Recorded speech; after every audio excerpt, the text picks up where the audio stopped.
Hello, and welcome to episode 210 of Flix and the Six. I'm one of your hosts, Anthony Costanzo. With me for always, the man, the myth, the snow job, Alessandro Biolsi. Say hello, Al. So, is this week going to be the lasto word on the Mando watch? I was going to call it the Last to Watch. Okay. Huh. On this week's episode, obviously, post-credits, we have the finale of The Last of Us to discuss, as well as, unfortunately, only the second episode of Mando, because I did not get to watch the third and not the fourth. I don't remember how many we're in. I'm one episode behind as of this recording. So the fourth one came out today, I think? Okay, so that's the one I did not watch. Yeah. Okay. Right, well, and what about Ted Lasso? Did you watch any of that yet? the first episode. Okay, same. I didn't get to So we're gonna lasso. I said the lasto word because The Last of Us. We had the last word.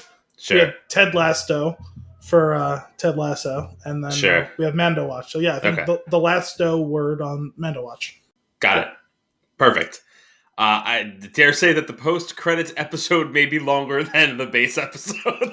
Yeah, I kept us light and efficient for the news this week. Okay, other than that, though, we do have some trailers to go over, as well as some Shamrock Shake chicanery, which was very difficult. Very difficult to say, especially considering that I apparently just wrote the words out of order. Oh, no. On my notes, but I pulled it together at the end there. Rings of Power Season 2 casting, which is pretty exciting to hear about. All before diving into our flick of the week, Elvis. But first, Al, what are we drinking?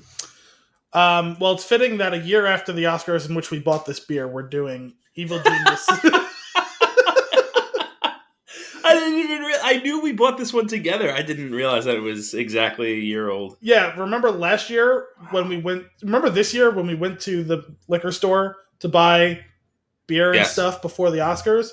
Yeah. We did the exact same thing. Yeah, we did. Exactly a year ago. And we bought this one. It's been buried amongst the beers. So we have Evil Genius, Purple Monkey Dishwasher, which we bought literally just because we loved the name. I don't think either of us had ever had it. I still have not to this point, I think. Or no, maybe we tried it that night. I think we had it that night. It was a while ago. It was a year ago. Yeah. It's a chocolate peanut butter porter. It's an ale with natural flavors added. It is, I'm a fan of the natural flavors added. Yeah, I guess not, but whatever. It's 6.7% alcohol by volume. Unfortunately, it only comes in a 12-ounce can. Dare I say, fortunately. This feels like it would be too much in a pint. I don't know. Well, we'll see. I don't remember, honestly. It's from Pennsylvania, Pittston, Pennsylvania. If candy and beer had a beautiful liquid baby, do you like chocolate and peanut butter? I don't think I like the phrase liquid baby. Do you like chocolate and peanut butter but hate all that pesky chewing? Give your teeth a vacation with our rich, full-bodied chocolate peanut butter porter. I'm so glad that you read the rest of that, because when I went to it, for whatever reason, my eyes went right to the middle where it said, give your teeth a vacation. And instead of reading the rest of it, I went, what could that mean? The world may never know. It's true. Did you notice, it's pretty cool. Their logo is a keg with a bottle inside, but knocked out in such a way that it looks like the letter E. That's actually really cool. I never noticed that. You see, the logo is a heart. But that's pretty neat. No, I appreciate this. Is some good stuff. All right, let's get this. I will say, I dig the can. I want to say art, but it's really just I don't know. I'll dig the can art. Typography is really nice on this. Yes. Purple Monkey Dishwasher. I feel like that's got to mean something, right? Does it? Did Fear Movie Lions mean anything? Yes, FML. Mm. This I feel like this means something. I also feel like I've heard it before. No, what you heard before was Puppy Monkey Baby. That's what's rattling around in your brain. You remember the Kickstart commercial from like 8 years ago during the Super Bowl? It could be. That horrible, like, hybrid animal creature thing. And it was Bear Pig. Yeah, it was a pug and a monkey and a baby. God, I do remember that. Yes, and it's the same exact cadence. Purple Monkey Dishwasher is the same as Puppy Monkey Baby. All right. Well, let's give this one a taste, shall we? Cheers. Cheers. Much better than mine. Whatever. Well, I had an empty bottle over here, so.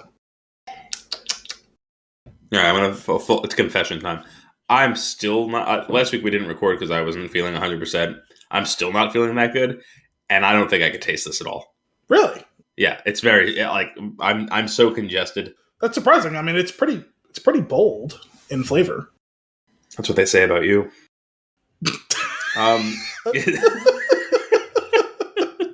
It's from what I can taste. It's good. There is something unnatural about the flavor, which is what you get with natural flavors. Yes. Which I don't love, but I'm not going to judge this one too critically. I think I abstained from making a vote on this one just because I can't give it an actual reading. So your judgment's tainted. I get it. Yeah. Yeah. No. I mean, that is the thing. Unfortunately, with a lot of peanut butter flavored things, is you can taste when it's like, yeah, no, this tastes like peanut butter, but it tastes like someone trying to make something taste like peanut butter in a way that like a Reese's. Yeah. Well, I feel like Reese's has both peanut butter and peanut butter flavor, right? Like, I think they do both. Which basically Reese's has some, it's like peanut butter, but it also has equal parts sugar in the peanut butter unnecessarily, where like it no longer really tastes like peanut butter to me. Well, I think it's an important distinction for something like this, where like, when you think of like candies or something like that, where it's like, oh, this is a cherry flavored candy. I can eat the stick? No.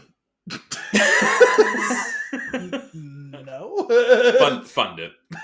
Oh, yes.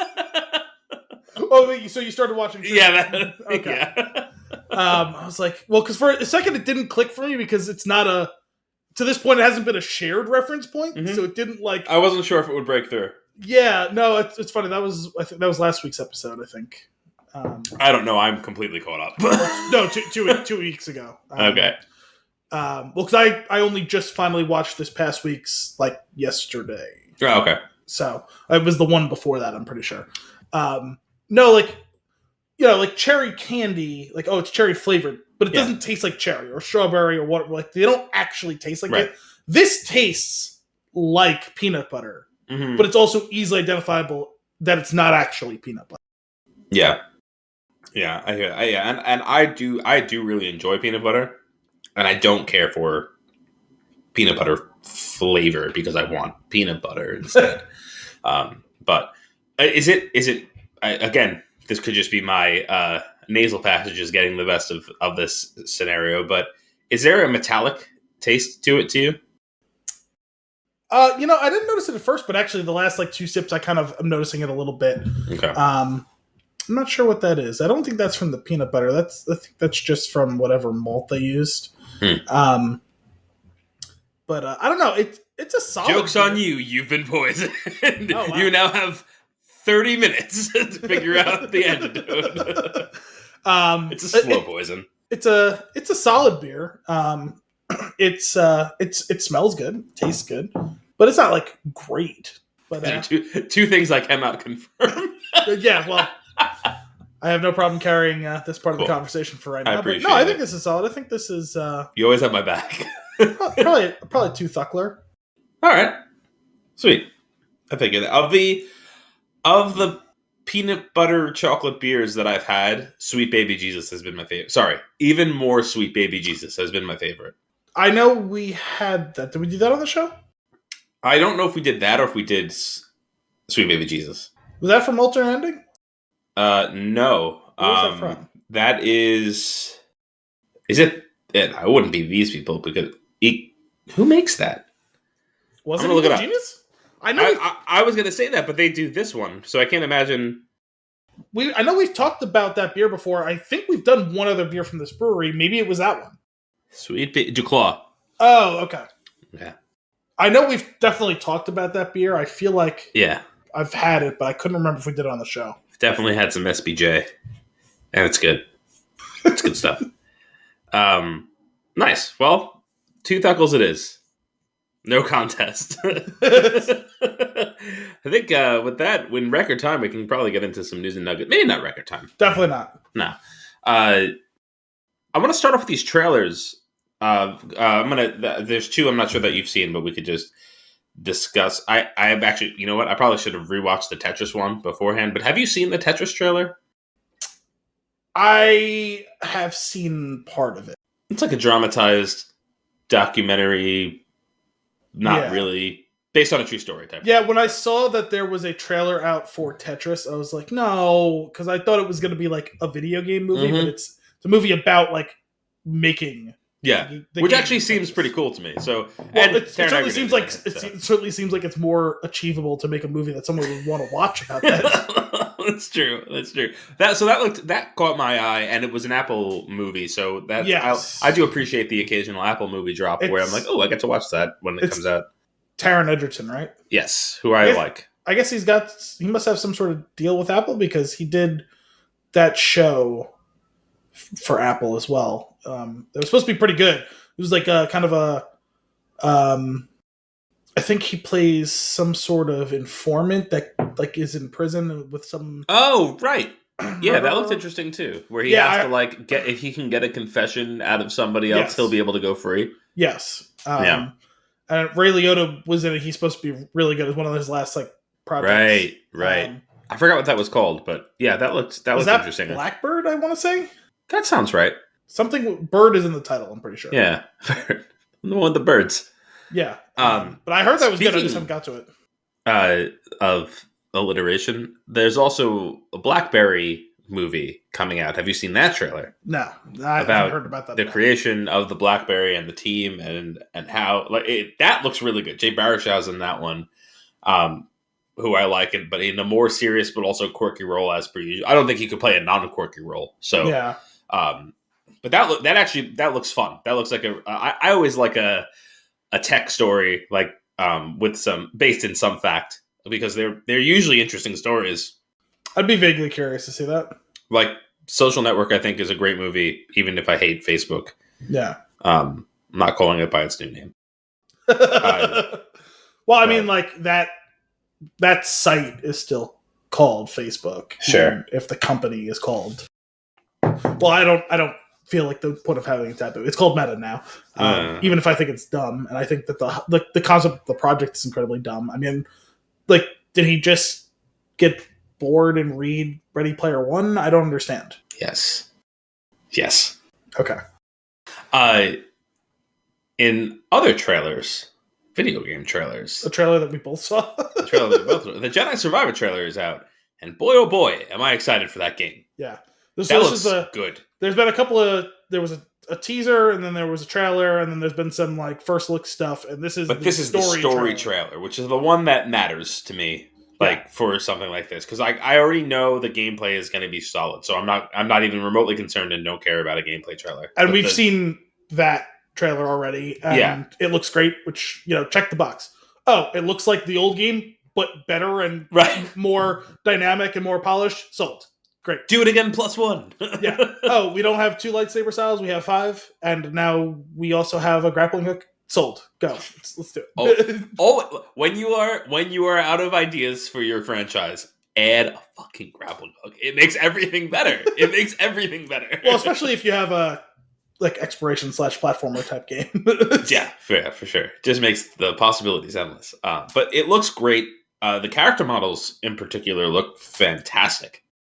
Yeah, I mean, the last game looked really good because it was a very late stage game for that console generation. Yeah. And this is one of the first games that feels like for the new generation that really feels like it's trying to tap into what this generation's all about. I agree. I mean, of a AAA game, at least, right? Yeah. With the first game, though, there was a lot of close-up dialogue delivery, and I think that was to kind of showcase the facial expressions and things like that, like as far as the tech is concerned. However, in doing so, it's a little uncanny valley with like that type, like something just doesn't feel quite right with it's the eyes. It's the dead eyes. Everybody has dead eyes. Well, it's not just the dead eyes; it's the bug eyes. Everyone has Ogdo Bogdo eyes for some reason. Because like that Ogdo Bogdo. Tongue out.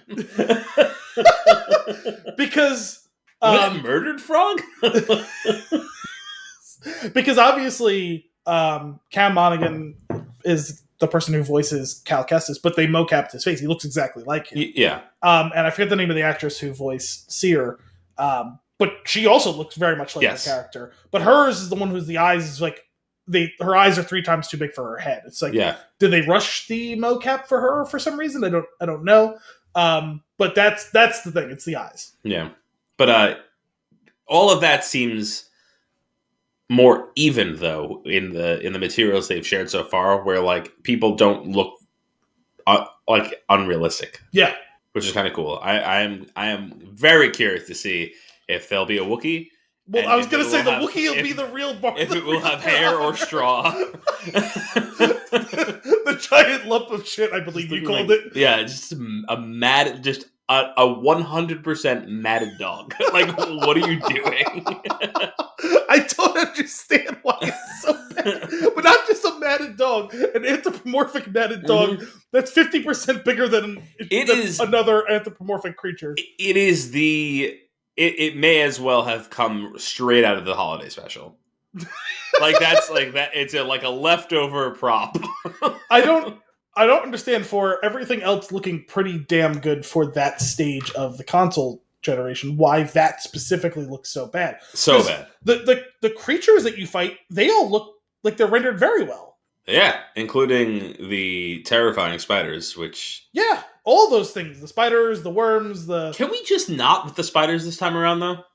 I mean, they're gonna. I know. We don't have to go back to the same places. I mean, that's the one thing about spiders, is they're everywhere. Yeah, but who says? I mean, they did a pretty good joke about it in Mass, I think it was Mass Effect 3, where it was like, there was some sort of thing about like, you went to some planet and you ran into this alien species you weren't expecting to, and one of the other people in your crew, who is an alien to you, not a human, said something along the lines of like, somehow, some way, there's always spiders. he's like, I've heard the humans have them as well, and you also don't like them. It's so true. Ah, man, brutal. But we'll see. We'll see. I did actually. This is something that I was thinking about when watching The Mandalorian.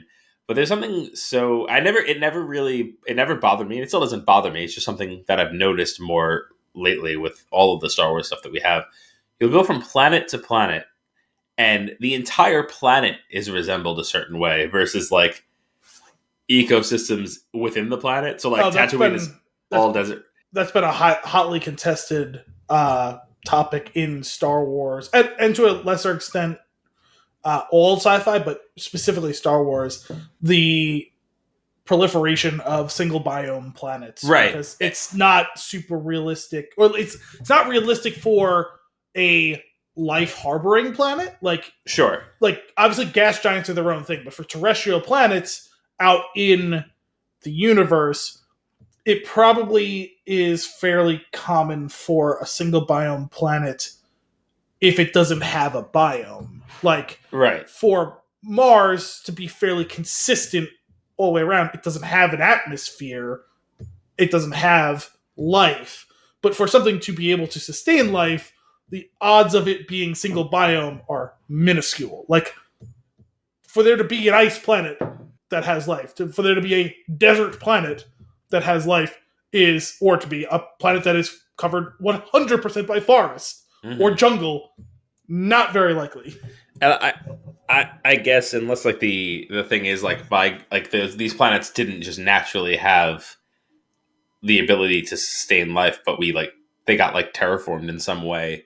Well, I guess support it. Yeah, I mean, I guess maybe you could make an argument to an extent to a desert planet that the temperature was at a place that if you just crashed an icy rock into it and just to give it a trace amount of water in the atmosphere, that is possibly believable. But a planet that is jungle over its entire surface, like, there would still be polar ice caps, almost certainly. Like, there would have to be temperate zones, even if it was more jungly than, like, say, Earth. Even if, instead of jungles just being in very small equatorial bands, but even if they went all the way to, like, the, like, past the tropics to, like, not the Arctic Circle, what's the other, I'm totally drawing a blank on that other latitude. Like, in the middle, there's the equator, and then there's the tropics, and then there's Or is that it? Actually, no, maybe those are all of them. And then there's the Arctic Circle and Antarctic Circle, whatever. But for the equatorial bands to be like wider, even if you kind of wiped out that middle class, there would still be polar ice caps and there would still be a gradation as you go on towards that too cold area. Even if it's much smaller, there would still be sections of the planet that are like not 90 degrees and humid and verdant life. and that's you know, though, like, it's like one of those with all of sci-fi movies and stories and like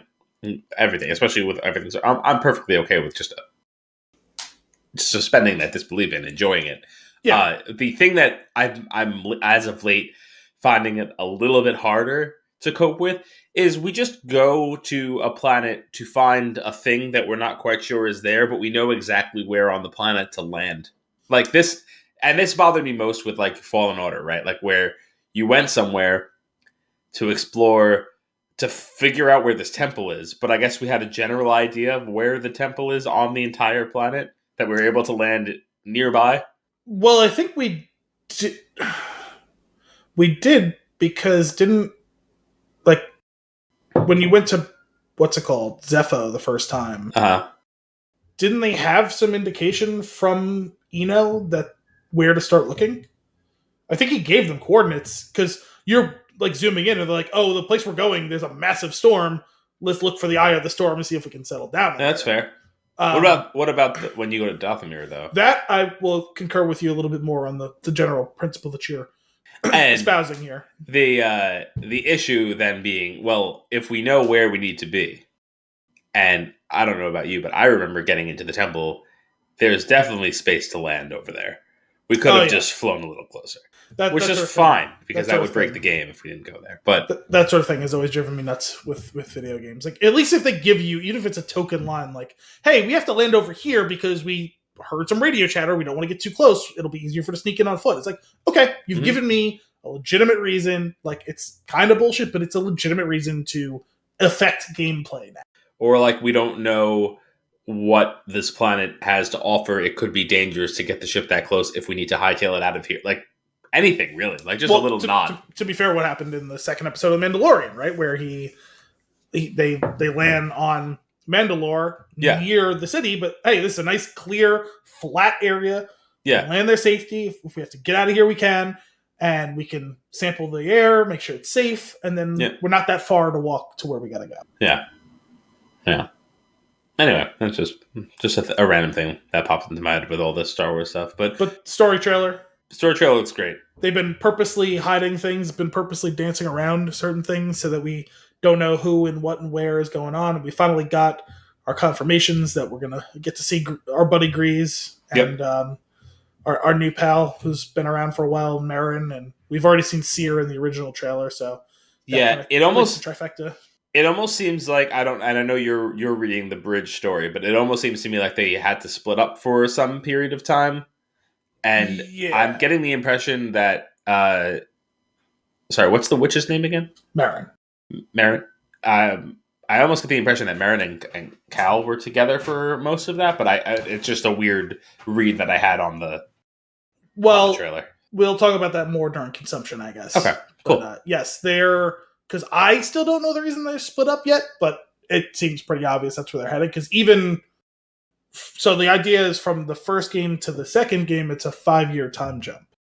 It's already been almost 5 years of time jump to the start of the book, which takes place before the second game. So they kind of give you some very broad backstory on the fact that they're just this kind of Robin Hood-esque group of people who are going in and... We're men.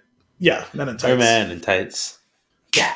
So the bridging is even still going to be kind of... It's basically a prologue to the game is how it's reading so far. Cool. I like that. But yeah, I mean, I'm glad that it's not out yet because we'll get into consumption, but I've been really digging Hogwarts Legacy. So I'm hoping to make some more progress in that. I doubt that I'm going to beat it before. There's probably going to be a break. Probably be playing Hogwarts Legacy as much as I can over the next couple of weeks. Then once Survivor comes out, it's all that all the time until it's beaten, and then I'll go back to whatever else I'm playing. We can talk about that more during consumption as well. Yeah, but it looks great. I am curious, like what is this location that Cal has found that they think is safe for the Jedi? I'm really curious what it's all about and where it's going, especially considering the time frame of the game. And I'm like really curious is this it? Are they going to make another one? Are they going to make it a trilogy and we're going to lose most of our characters in the end? Like Well, I'll tell you that within the past week or so, is it Stieg Asmussen, I think, is the guy who's in the head of the game. Okay. He said that if they get their way, they want this to be a trilogy. Okay. Cool. That's their plan as of right now. Oh man, with the third game being the close of this console generation, it'll be just an incredible. That would be pretty great. Actually. I feel like that would be perfect. Yeah, it would either be the close of this console generation or the launch of the next one. I feel like, but yeah, you're right. It's more than likely to be kind of on the cusp of that. Yeah. Close would be great though, because there is those final games of a console generation are just. There's something to behold. It's awesome. It's a really razor thin margin to hit of fully actualizing the engine for that generation, but getting it out with enough time that people actually want to really engage with it without looking towards what's coming next. Yeah. Like really, probably like a year before the next console comes out is like the perfect sweet spot to try and hit. It's probably impossible to really hit that, like aim and hit that mark, but when you do, it's pretty sensational. Yeah. Oh man, I'm excited. Really excited for this game. Oh, that did get me thinking of. I don't. You've probably seen some of these Unreal 5 like tech demos where I've heard about it. I haven't really spent much time watching it. So there's this one person, maybe a couple, but like really one person driving it. There's a web series called For the Empire, and I think I shared with you the first season on YouTube. Oh, you mentioned it. I kind of forgot about that. The whole thing is rendered in Unreal Engine 5 and like voice. I think it's like it might be one or two people like doing the voices for the characters, and it's basically these two stormtroopers. And one of them is a complete ass, and the other one is like tired of his shit. And it's so funny. If you get the chance, it is absolutely worth your time. They're short episodes. You could watch them individually, or you could just sit down for like 30 minutes and watch the entire first season. I've been catching the second season as they put out episode by episode, because like they're like I could take a quick 10-minute break and watch one. Yeah. But it's really silly. Now, and then it's also like you forget that you're watching a 3D render. That's how they do a pretty good job. There's a couple of things that are obvious, but like for the most part, it looks really good. Now, Unreal 5 hasn't like actually been like a real thing. Like nothing's been published on that platform yet, right? Like, I don't actually know, because I'm pretty sure that Survivor is Unreal 4. Let me see. Unreal 5 games. All games confirmed to be using Unreal Engine 5 so far. Lyra. I'm guessing it's which is out. Oh, is it? Okay, I was going to guess that the majority of it is still in progress. This says Fortnite on PS5. That doesn't make sense. The Matrix Awakens, that was like a tech demo game thing that was Unreal 5. Mortal Online 2, Cephas Protocol, I Am Jesus Christ, the prologue. I don't know what that is. So this is basically sounding like no major, like no AAA type of release. Redfall seems like, which is coming in May, is an Unreal 5 game, which seems... so we're only just starting to get there. Yeah. These other games, like I think, are like, first passes, it feels like some of them. Nothing that I'm seeing on this list I know much about, so... Yeah. That's not surprising, because I know the whole thing with Unreal is like, they make it super easy to license, right? So... it's probably, even though you're not getting the full potential, I'm sure it's much easier for some of these indie games to turn around something in that engine. It's probably going to be a while till we get a AAA that's on that platform. Yeah, well, I think Redfall would probably be close to that. That name is vaguely familiar, but I really don't know. It's a Bethesda game, I think. Is it? I want to say yes. Redfall, let me find it again. It is... no, sorry, it's Arcane Studios. Oh. which isn't that like a sub of something? I know the name. Developed by Arcane and published by Bethesda. There you go. That's the one. Because Bethesda's main focus right now is Starfield, which got pushed back. They finally officially dated as September 24th or something this year. Officially dated for the second time? Or third time? Well, I think it's kind of pushed for the second time, but after the first time, they never gave a date. That sounds right. But now it sounds like that's hard and fast what they're planning on. Yeah. I wouldn't expect it to move again. Cool. Well, Shadow Subaru looks great. See you in a month. Very excited. Let me get that Shamrock Shake chicanery. As you can tell, I didn't go back and fix the words. I just tried again, and I got there again. It's just a little. So this is the one I was mentioning to you. I think I am going to send this to you if you'd like to follow along. Sure.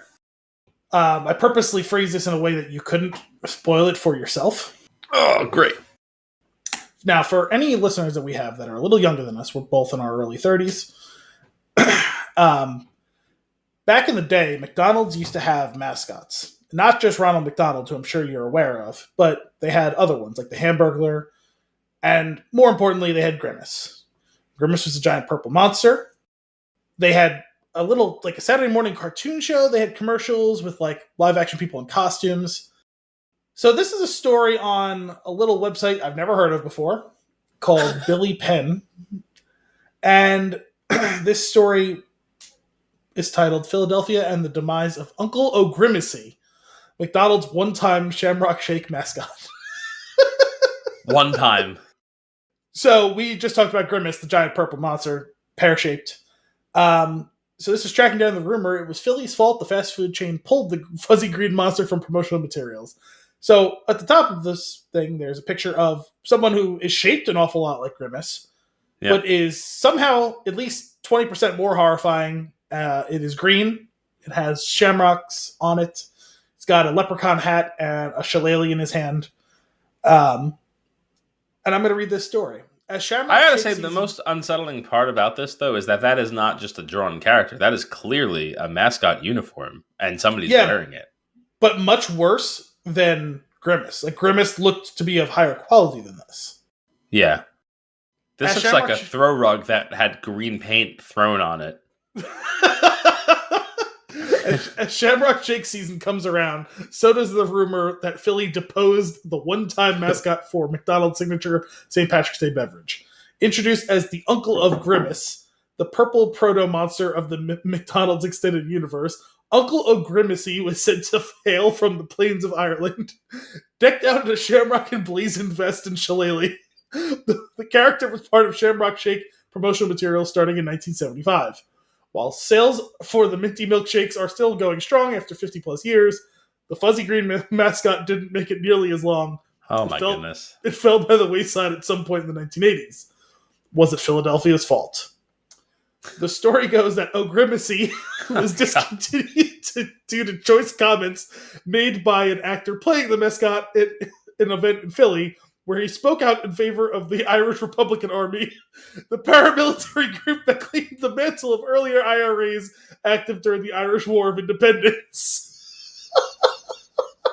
Wow. Oh, my. Man, if only Twitter was a thing then, because we could go back and read these tweets. Oh, God, could you imagine? Portions of Philadelphia's Ireland-affiliated community have supported Irish independence movements materially and morally for the better part of 200 years. From the Fenian movement in the 1860s, of which, parenthetically, I know nothing. There is a link, and I did not click it. I don't know anything about that. To the late 20th century, Irish Philadelphians have sent aid soldiers and offered asylum for comrades fighting on the other side of the Atlantic. In 1979, an IRA bomb maker named Michael O'Rourke was arrested by the FBI in Philly 3 years after blasting himself out of custody and escaping a Dublin jail. In 1983, while still in custody, O'Rourke was named an honorary Grand Marshal in the St. Patrick's Day parade in the city. However, there is no record of any Uncle O'Grimacy incident in Philadelphia papers of the time. The concept may have originated with a 1997 article in The Onion premised around, quote, IRA demand for year-round Shamrock shakes. The article attributes straight-up terroristic statements to Uncle Grimace. This seasonal treat does have a major connection to Philadelphia. It became popular and became a major fundraiser for Ronald McDonald House Charities thanks to a partnership with the Eagles. Wow. So Grimace's horrible green uncle may be a terrorist, an Irish terrorist. I think the biggest takeaway here is that Grimace is Irish. Well, his uncle is. It's a 50-50 shot, I guess, that Grimace is Irish. Well, considering they share a name, yeah, like it's not like you could like say, "Oh, well, it was my aunt's husband," right? His name's Uncle O'Grimacy. They share a name. But like, is he Grimace O'Grimacy? Oh God, I hope so. From the makers of Bodie McBoatface, we bring you we bring you Grimace O'Grimacy. It's great. That was a nice little treat. I like that one. Also, what in the world? What in the it's ridiculous. Rings of power casting. There's no way out of this one. I told you it was gonna elicit some sort of response from you. Oh my god, that is great. I will say, this tease that you gave me of Rings of Power Season 2 casting, definitely a little sad, just because it's like, if we're just talking casting, like, it's so far away. Oh yeah, I mean, we're not going to see it until 2024, almost certainly. It's just like, the momentum, though. What are you drinking? What do you have there? Don't worry about it. What do you have there, Al? It's a focal banger. Fucker. That's why I swear to God, if you reach over and grab Gorgonzola fries right now, this episode is over. This episode is over. Friendship over. I was trying not to. I even muted my microphone when I opened it. Yeah. I tried to move it outside of the camera, but then of course, it came back into the camera when I sipped it. But I can only be so mad. I wouldn't dare crack one of those right now because I wouldn't be able to fully taste it. So it's just like, that's true. It would be lost on you. Yeah. Anyway, this is on Variety from a couple days ago. This is the Lord of the Rings. For me, Uncle O'Grimacy. The Rings of Power Season 2 adds Ciarán Hinds, Rory Kinnear, and Tanya Moody. All of those names sound like actor doppelgangers to me. I don't think so. You definitely know Ciarán Hinds, even if you don't realize you know him. Okay. Sorry, let me get to the story here. Sorry, I was looking at something else real quick, but I couldn't find what I was looking for. Middle-earth has a few new residents. Ciarán Hinds, Rory Kinnear, and Tanya Moody have joined the cast of Lord of the Rings Power. Hinds, I know him. All right. I told you. Hinds, Kinnear, and Moody will feature in... Oh, I know this guy. In recurring roles through the upcoming season, which is currently in production in the United Kingdom. Hinds is an Irish actor, while Kinnear and Moody are both British. Details regarding their characters remain under wraps. They join an already expansive cast, which featured 23 series regulars during its first season, playing elves, ents, dwarves, harfoots, orcs, and humans. I don't recall there being any ents. The trio of new additions also follows a crop of already announced cast members, which include Oliver Alvin Wilson, Stuart Bowman, Gavi Singh Chera, William Chubb, Kevin Eldon, Will Keane, Selena Lowe, Callum Lynch, Gabriel Akuadike, Yasin Zaitz Ator, Ben Daniels, Amelia Kenworthy, Nia Towell, and Nicholas Woodison. The second season is reportedly expected to release in 2020. Ciarán Hinds has been in a bunch of different shows and movies that I've seen. He was in Game of Thrones. Probably the most people maybe would recognize him from that. He was in Belfast, wasn't he? The grandfather? So I actually still haven't seen that. Oh, wow. That movie. Oh, my God. Forget the Oscars movies from this year. You should have watched that instead. Rory Kinnear was in the Daniel Craig Bond movies. He played M's right-hand man. And I think he was in that Alex Garland movie that came out last year or the year before. Last year, I still haven't seen that one. Which one is that? I think it was called Men. It was like I had no idea he was making this movie. The last I had heard after Deus was I can confirm he was in that. Yeah, the last thing after Deus, I thought he was making another television show, and then he scrapped it, and all of a sudden was like, "Oh, hey, by the way, this movie's coming out." But I'm pretty sure it was literally just Rory Kinnear and that Irish actress whose name is escaping me right now, who was in the last season of Fargo. I think like 99% of the movie is just the two of them in it. So it was literally like something they could shoot super quick and easy during the pandemic, I think. Gotcha. Jesse Buckley. I would like to get to it. I have not seen it yet. And Tanya Moody, she looked familiar to me. I didn't recognize the name. She was in episode 9. She played a general. I can't remember. Was she a resistance general or a first order general?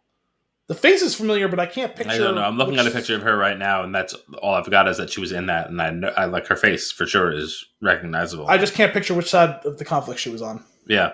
I want to say I think she was in the first order, but I'm not 100% sure about that. Cool. Nice to hear that it's like, I don't know. I know it's happening, but like nice to reconfirm that it's happening. Yeah. Like they're still moving on it. Because I really enjoyed the first season. I know that the response to it was all over the map. I mean, a lot of people watched it.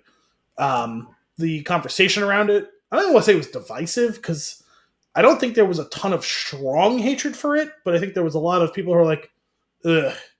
And there was a lot of people like us who were like, it wasn't perfect, but like, I'm really enjoying this. Yeah.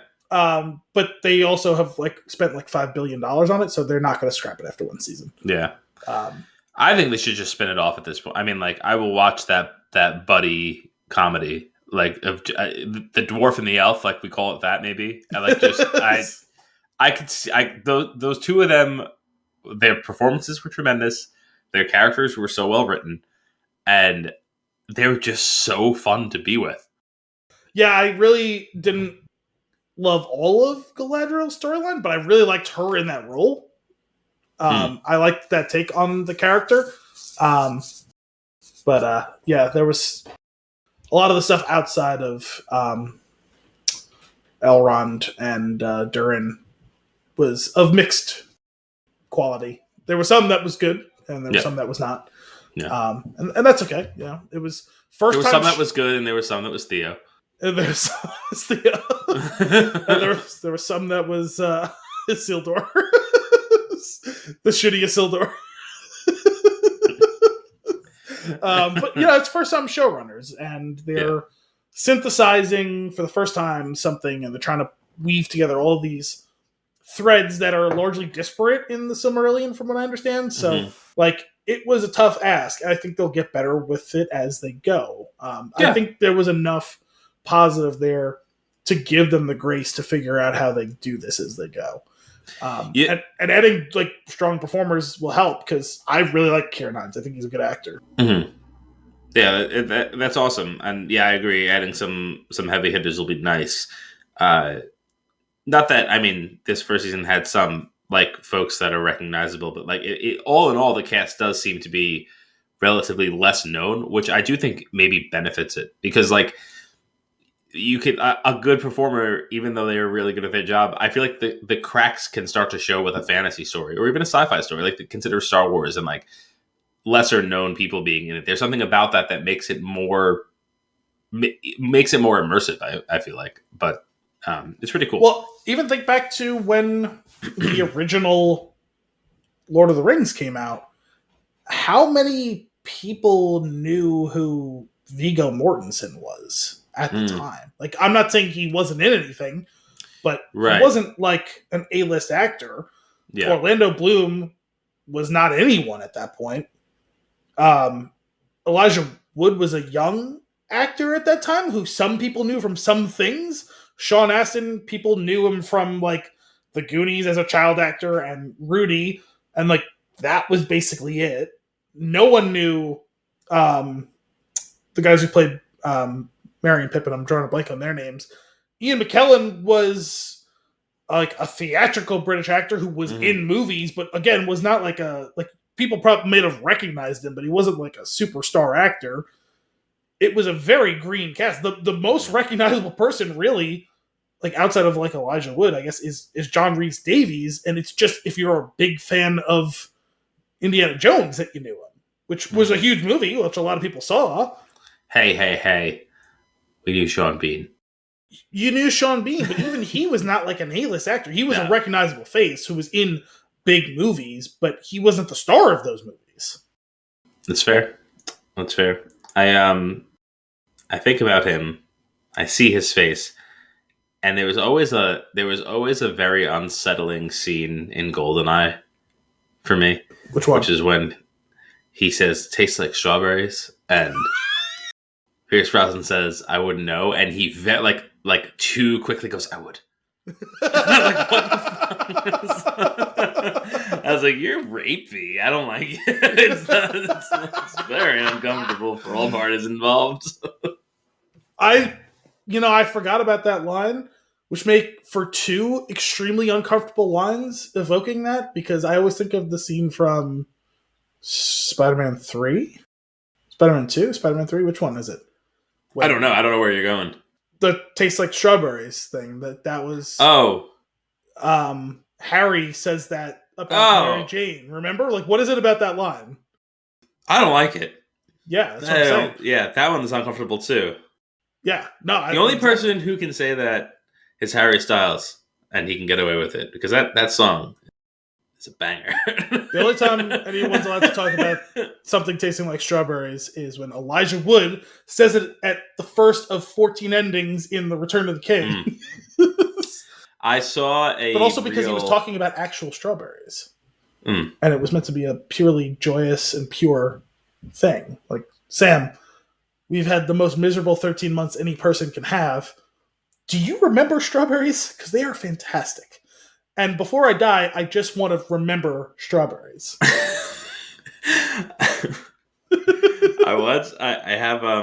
been watching a lot of like reels lately on Instagram just because I find them to be so funny, and one of them, a lot of movie related ones, and this one, it starts off, it's like a blank screen with like a little write up, and it was like, I put together a supercut version of the Lord of the Rings of all of the time Legolas speaks to Frodo. It says, and it starts and it goes, "And my sword," and then it plays the credits. Oh, my bow. I was going to say, literally the only time, maybe the only time he directly addresses him is when he says, "In my bow." Like, well, because there's that joke that even at the end, when everyone's celebrating that he's alive and that they won, he walks in, nods his head, has half of a smile, and says nothing, no words. Yeah. Like everyone else, like and then a few words, that Legolas. Like, his two cousins come in and they're jumping and they're celebrating Frodo, and Sam's, "Yo, Mr. Frodo," and actually, I guess Aragorn doesn't say anything, and Gimli does his crazy-eyed laugh. But Legolas is just kind of in the background, like, "Hey guys, I'm here too." That's so ridiculous. I kind of love that. It's just so awkward. It is. I do. I can never remember. I know I've asked you this a million times. Have you seen Clerks 2? I've seen I've seen Clerks 2, yeah. Okay. That's probably my... No, Mallrats is my favorite of all of them, but Clerks 2 might be my second favorite. Clerks 2 is a strong contender. But Randall explaining what would have been the Academy Award worthy ending of Return of the King is perfect. Yeah. I will not repeat. You'll just need to go and look that one up. Hey, I just made two nerds barf. I made fun of the Lord of the Rings so hard that I made two super nerds puke. Where are the mop and bucket? In the closet with the rest of the cleaning supplies. We have cleaning supplies? Love it. Awesome. Is that it? That's news and nuggets? No. Yeah. Yes. Yes. No. Yes. Well, let's get into some consumption. I know we have quite a bit of it. Yes. Why don't you start us off? Okay. So what do we got here? We have fuck you, internet. So I finished History of the World, Part 2. Oh, nice. It's a lot of fun. It was incredibly stupid. Some of it was fantastic. A bunch of it was pretty damn solid. Some of it was That's okay. Expected. For the most part, I think they did a good job of picking. So the way that the structure of the show worked overall, it was 8 episodes. They were all half an hour-ish. And there was a bunch of core skits that they kept going from start to finish. And they typically starred. So basically the way it worked was Mel Brooks had, I know we talked about it a while ago. Mel Brooks had Wanda Sykes, Nick Kroll, and Ike Barinholtz. Like the 4 of them were kind of masterminds of this. Mel's not really in it other than the intro. He does narrate stuff throughout it, mostly just like the start of a sketch. But he's not really acting in it at all. I'm sure he was part of the writing and producing of it, but he's basically behind the camera. He's not really on screen. But Barinholtz, Kroll, and Sykes are in it a ton. They play a bunch of different characters depending on the sketch. Each of them kind of had like a core one that they did throughout. For Ike, he played Ulysses S. Grant in the Civil War, which when I said like the sketch is called The Civil War, and that one goes from first episode to last. Okay. It details Lincoln coming to him and making the whole, finish this war, like plea to him. Yeah. And with it was, you're not allowed to have another drink until the war's over. So also, Lincoln tries to get one of his sons an internship with Grant. So the 2 of them go on a secret mission to West Virginia to get alcohol. And, hijinks ensue. So that was a through line for the whole show. Wanda Sykes, she played Shirley Chisholm, who was the first black woman in Congress. Mm-hmm. And they did it in the guise of a 70s sitcom. Perfect. With like a theme song and all that, and like Amazing. all the stupid beats of a sitcom, including like a very special episode in which I forget the name of what congressman or senator it was, who was like literally part of the KKK. And him, like, I don't know if he got shot or had a heart attack and was in the hospital, and she visits him, which was a real thing that happened. Okay. But they obviously play it for laughs. Yeah.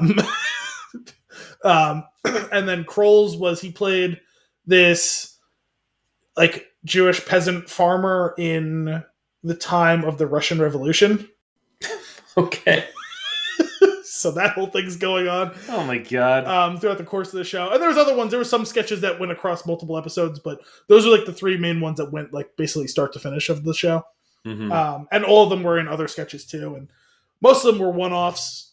Some of them were really good. I appreciated Josh Gad as Shakespeare. Yeah, there's the theory that Shakespeare wasn't actually a person, but it was a pseudonym that like the most famous writers of the time were pretending to be a writer named Will Shakespeare. Mm-hmm. And so in this case, they have a Shakespeare, but he's assembled a writer's room and they're pitching him ideas for I love plays. There was one of my favorite running gags. They repurposed it into 3 different sketches, but they had a take on Kublai Khan. And the first one was Marco Polo meeting him and him actually being super gracious, but Marco's almost died on his whatever was 3 or 5 year journey, and he like the gifts that he brought like all got fucked up on the journey because of how like harrowing it was, whereas Kublai's being super gracious and welcoming and has all these wonderful gifts, and he gets like super disappointed by how shitty the gifts Marco brings him. But then they have another sketch which is basically a riff on, it was kind of like an SNL type sketch of like a riff on like a product commercial, but instead of Ancestry.com, it was Concestry.com, and it was for other people who were descended from Kublai Khan to connect and like actualize and find purpose in their life. Oh my god. And then they had another one that was the real concubines of Kublai Khan. It was done in the style of one of those not Desperate Housewives, like a Real Housewives show. It was so dumb, but it was very, very funny. A lot of it was very funny. It's definitely worth the watch. And yeah, I'll definitely check it out. You can kind of take your pace. You can watch it all in one night or across 2 weeks, and you're still going to get a good laugh. They're 30 minutes? Right around there. I don't remember. Yeah. It might have been 26 or... Oh, yeah, but like they're half-hour blocks. Yeah. They're not... Okay, cool. It was fun. It was a fun show. Nice. Oh, I'm glad you enjoyed it. As we talked about in the intro there, finally got into shrinking, and I'm so glad you finally started. Boy, oh boy, is it fantastic. Listen, I don't usually bother you like that for a show unless I know you're going to really love it. The thing is, I was excited for it before it came out. No, I just couldn't. Kim wasn't really in the mood to watch it, and then I had a lot of people saying how good it was, so I was able to pitch it more and more until we said, because I knew that if I started to watch it, she was going to want to watch it. Because I didn't know if you had started talking to her about it. I know I talked about it when I saw you guys last week, and she seemed interested. At least her biggest thing was she doesn't care for Harrison Ford. She never liked him. However, that has completely changed now. It's changing for me too. I told you, I think I mentioned to you, right? Like, I read some stuff, like he did an interview in support of this, and like between this and 1923, and obviously he's got Indiana Jones coming out. I think, and a lot of this was intentional by him. Like, he didn't want to give too much of his life, and it made him come off as being a dick. Mm-hmm. It seems like that's not who he is, but that's the image that he's conveyed for a long time. Yeah. And I don't understand why. Like, you don't have to let people in if you don't want to, but there's a way to do that without making yourself look like an asshole. Yeah. I get the impression from his performance in this that, like, I feel like he has probably been going through, or I mean, definitely has gone through some stuff in his life that maybe he's on the other side of at this possible point, because he seems like almost reinvigorated, like, yeah, like, in a way that he's like, he is so clearly having a good time making the show. Yeah, and it's wonderful to see. And then also I can't imagine, like, somebody like Jason Segel is probably so pumped to be working with Harrison Ford. Like, that comes through too. And it's just so, everything is just so amazing, especially considering how heavy the material is. And like, I've heard a couple of different, because Bill Lawrence has like an association with the Le Batard show, and I've heard him on another podcast I listen to as well a couple of times in the last few months, and like, he just gushes about working with him. And like, I've never heard any of his coworkers ever badmouth him. It's just like what he does in public always made him seem like an ass. Yeah. But like, even hearing the stuff where like Bill was talking about them having written something for this character and him workshopping, like, hey, listen, I read it, I went through it, like, I see where you're getting at and all this, but like, this line, it doesn't work for me. Can we do it better? Like, that's like totally fair. And when you're talking about someone who's been as accomplished a performer as Harrison Ford, who has one of the great all-time rewrite / improvisations of all time in The Empire Strikes Back, like, you're going to trust that guy's instinct. It's like, yeah, you can be precious about your material and about the character that you're writing, and he could have loved that pitch and loved playing the character. And there's a way to have that conversation that's professional. And I've never heard of anything about him being unprofessional on set and all that. It's got to be something that's really cool about working in that scenario. And to see him, like you said, like, yeah, he's always going to play some version of a curmudgeon in some way, shape, or form. But to see the depth of this character, this is the most vulnerable character I've ever seen him. Yeah, I agree. And it's awesome. It's just so good. And I also got to say, probably, I think it makes sense that somebody like that would elevate the people around them, like, which is what a good actor does, I feel like. But Jason Segel has matured tremendously as an actor. Not to say that he was bad before, but he's hitting a different level entirely. Yeah, he's not playing a 27-year-old anymore. He's playing a 45-year-old now. Yeah, but it's cool. But he's balancing it so well with, like, he's still him, right? He's still his goofy self.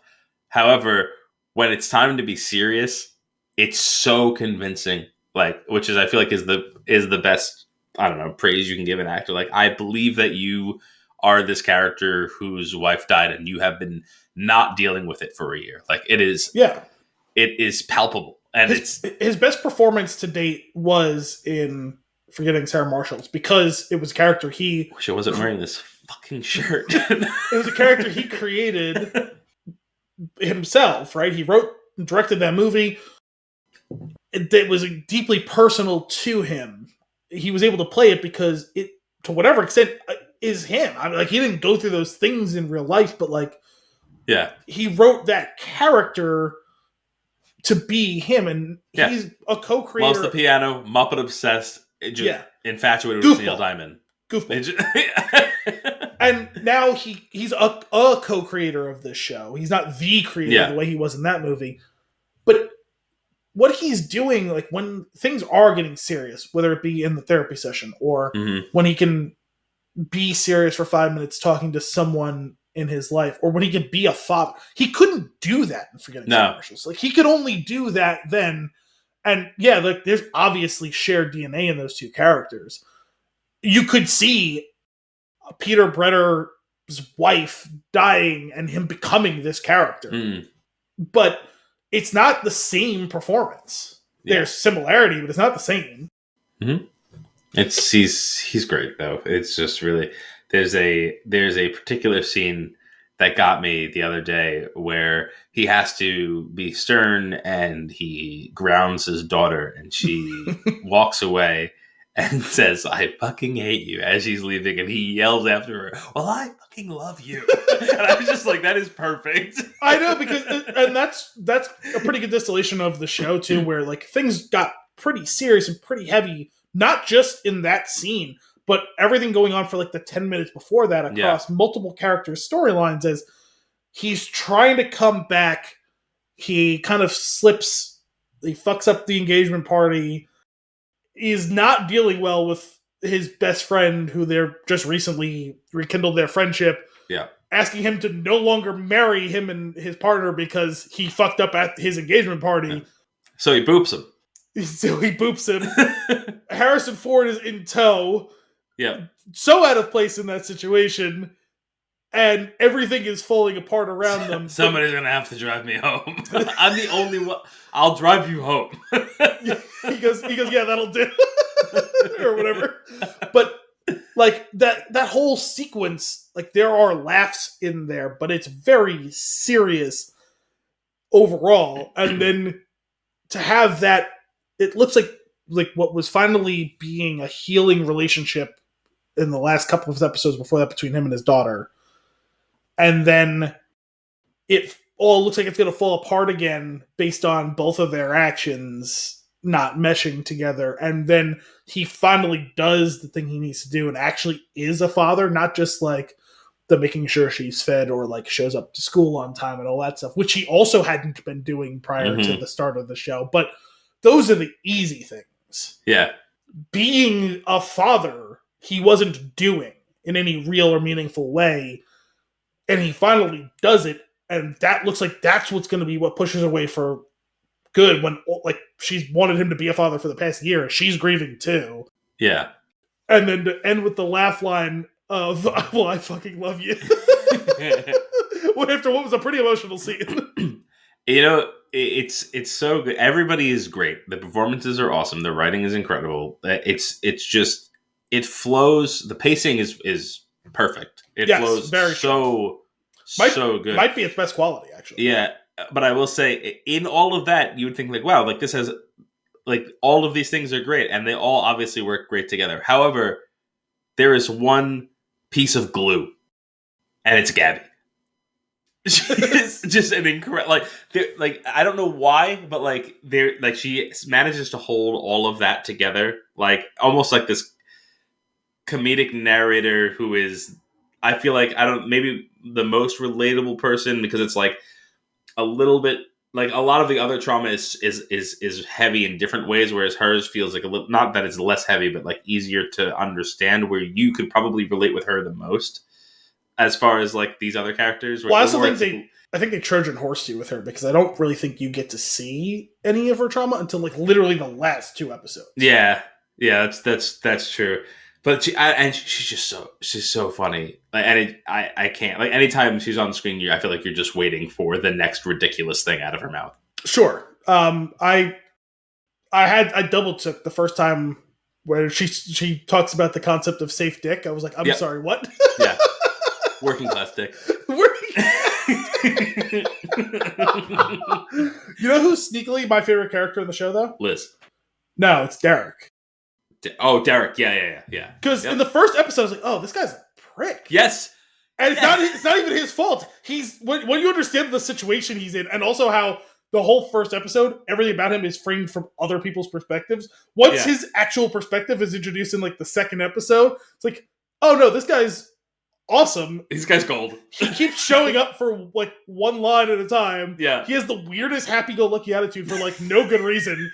He's hysterical, literally one sentence at a time, because he'll like literally be wandering in the background of a shot. Like, it almost wonders, did he not realize he wasn't supposed to be on set while they were shooting the scene? Yeah. And then he is incredible. Someone turns their attention to him. He pauses, says his line, and like, that's it. We're done with Derek. We don't need Derek again for the rest of the episode. Doesn't matter. He was fucking hysterical for those 10 seconds he was on screen. His entire character is a Hawaiian shirt. Like, it's perfect. And I just love, maybe his best line in the show is when there's just way too much going on in Jimmy's driveway. And there's so many characters involved, and the dialogue is delivered in such an incredible rapid fashion, but it's all perfect, and everybody's going after each other and taking jabs. It was like Sorkin-esque. Yeah, and the way Liz makes a comment to Pam. Derek drives by in his car. You need help over here? No. Oh, hey, Pam. No, we don't say hey to Pam. Eat a bag of dicks, Pam. And then he drives away. Drives away 30 feet into the driveway. Again, in the background of the shot. Oh, he's great. When they're having the barbecue and he's just cutting the bushes. He's trimming the bushes. Oh, hey, guys, what's going on? I didn't invite him. Should we invite him? Honey, would you like to come over? Yeah. He's great. Sean's story is the one where I feel like you're like so invested, which I think by design, right? Like, he's the one that's like got the most mystery around it. He's the person that Jimmy is really trying to help. And I think that he's just all of these performances are great, but although they weirdly kind of backburnered his story for the last 2 episodes. I mean, we got a little advancement with them getting the catering, the loan for that, but like up until that moment, like there basically hadn't been anything tangible for like 2 episodes with him. Yeah, it's tough to juggle that many storylines in that short of an episode. I guess that's fair. And I think that the pacing of that, like if you really tried to tackle everyone's story every episode, it wouldn't work. So I think it is by design that some people, like I said, Gabby, we mostly get like the fun stuff early on. Yeah. As they're setting up like very slowly what's going to come with that. Versus like Sean, you get a ton in the first couple episodes, and like they kind of pulled off the reins a bit in the last couple episodes. I'm sure we'll probably get back into that. I think this week is the finale. Yeah, it is. Liz, don't raw dog me in public again. Oh my god.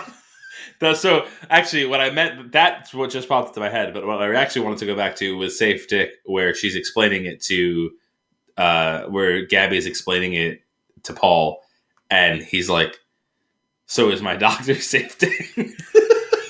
It's like, yes. Cool. I thought he was going to try to like bring it out, and instead he just keeps it with the same like generic of, oh, so my doctor is Safe Dick. Yeah, I guess there is cool. There is something wonderful about his character being what you assume to be an old man set in his ways, and he is to a degree, but he's also able to learn new things, which he doesn't want to change, but only some very specific things. Right, like he doesn't want to change how he does things, but he's open to understanding what the new things are. What's a legitimate plot twist with him at the end of the last episode? Oh, genuinely heartwarming. We had called that one. As soon as his daughter mentions the time and when the kids play, it was just like, oh, okay, he's gonna go there. Well, what got me was they were juggling 2 different storylines, because they set you up for, he doesn't have the bravery to bring his Safe Dick doctor to Vegas with him, and he makes that leap. But it ends up not being to go to Vegas. That's the part that I thought was actually really cool. Really well done, too. It's just, it's so good. Also, we didn't talk much about Alice, who's just, I mean, we talked a little bit about Jimmy being a dad, but like, obviously, like, counterpart would be Alice. And I think that relationship is very believable in this scenario, too. And then, but just Liz is so funny. as well. Everybody's so funny in their own way. Well, Liz is great. Gabby is top tier, but everybody is really funny. Liz is great. She does like the yeoman's work. She does the kind of the dirty. Like it's funny when you said like kind of like the who's the glue in the show. I actually think it's Liz because she has to do kind of a lot of the thankless work in this show, both on screen and like in a more structural sense. She's the perfect person for it. That's Bill Lawrence's wife, like in real life. Like that the whole thing is like it's cool how they work together.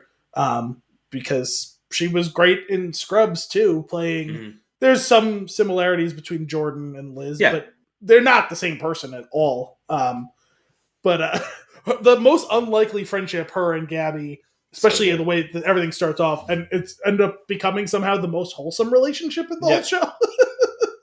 Which has been really entertaining. and Brian being like, I don't like this. He is also like I don't know if you've seen him in much, but he was in that Christmas movie that we've watched a couple times in a row, a couple years in a row now, Single All the Way, which is just so good. I think this is the only thing I've seen him in. You should definitely watch that one. He's very funny and another great relationship. Also, his whole everything goes my way spiel is great. And that him and Jimmy are so believable as best friends in the way that they have their moments on screen together. Like when they finally reconnect again and finally like the question is asked is like, why? Like, I need you to explain to me like what happened. Like I was there for you and then all that. And like my wife died and you were telling me like everything, like, you know, everything's going to be okay. Like I just needed to grieve and like not be told that it's going to be okay or that everything like, not have somebody around me that's constantly saying everything goes my way with the pause, the understanding, and then we go, well, I said everything goes my way, not. I also really like his relationship with Paul. Where he keeps calling him Kevin. His name's not Kevin. That's a little joke between us that I hate. Oh, man. Sorry, that was a lot of time on shrinking, but it is excellent. Worth it. Totally worth it. Yeah. Highly recommend. Obviously, I'm watching Mando and finished The Last of Us, but we'll talk more about that in the post credits, as well as Ted Lasso, which we rewatched seasons 1 and 2, and which led right into when we finished season 2. It was actually the day before season 3 was supposed to start, and they aired it early, or they released it a day early, so we were able to just go right into it and watch it. Did they? Yeah. Oh, I didn't even see that announcement. I didn't watch it until the day. Yeah. That Wednesday. I didn't get to watch this week's yet. But so that was cool. Already great. I love that show so much. Yeah. So everybody's great. What else you got? What else you consuming? Well, I guess we could probably talk some more now about Hogwarts Legacy because obviously I made a huge leap like the last 2 weeks. Just speaking from the perspective of our last recording, obviously I talked to you about it a lot when we saw each other for the Oscars. But then you made a big chunk into it, it sounds like, too, the last time I talked to you. So I'm guessing I'm probably still a fair bit ahead of you. But I think so, yeah. But it's nice that we're both like really fully sunk our teeth into it. I think, actually, I was playing a little bit. I got done with work pretty early today, which is nice because I was done like crazy late the last 2 nights. So I played a little bit because I hadn't played in a few days. And I learned the last 2 spells. The core spells, like I got the achievement for learning all the core spells. Cool. One of the last 2 spells you learn is Transfiguration, and it is a combat spell that when you are in the middle of a fight and you use it, you will turn your enemies into an object. Cool. That you can then throw at other people. Amazing. I love that. I think one of the upgrades in the talent thing is any enemy turns into an exploding barrel. Okay. So that has its utility. But I kind of like the idea of I'm fighting and it just turns into, like, maybe this guy who was trying to kill me turned into a rock who I throw at his friend. Or, I don't know, maybe he turns into a chicken. Who cares? Like, it doesn't matter. Like, turning it into anything would, I think, be worth, like, the laughter factor of it. I just can't believe that that's the combat spell they chose. It's really funny. I'm definitely, like, I'm super into it. It's gotten to the point where, like, I want to sit down with it. Like, I'm thinking about that game when I'm not playing it. Like I want to go deeper into the story, figure the things out, do all the side. I find the side quests to be fun. Like it's just because playing the actual minute to minute gameplay is fun. there.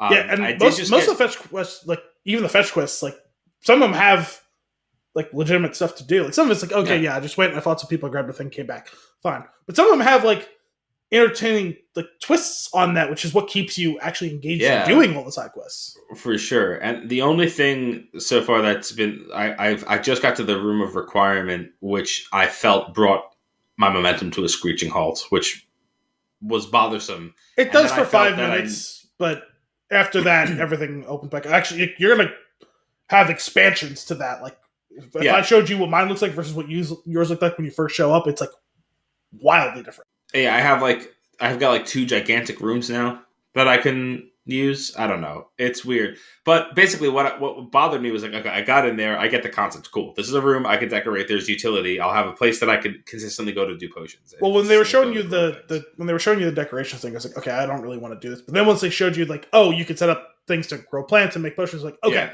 now I get it. But even still, I was like, this is a lot for what's not super important. But when they open up the beasts thing, that's really what it's for. Okay, I now have 3 wings devoted to animals too. Okay, that's cool.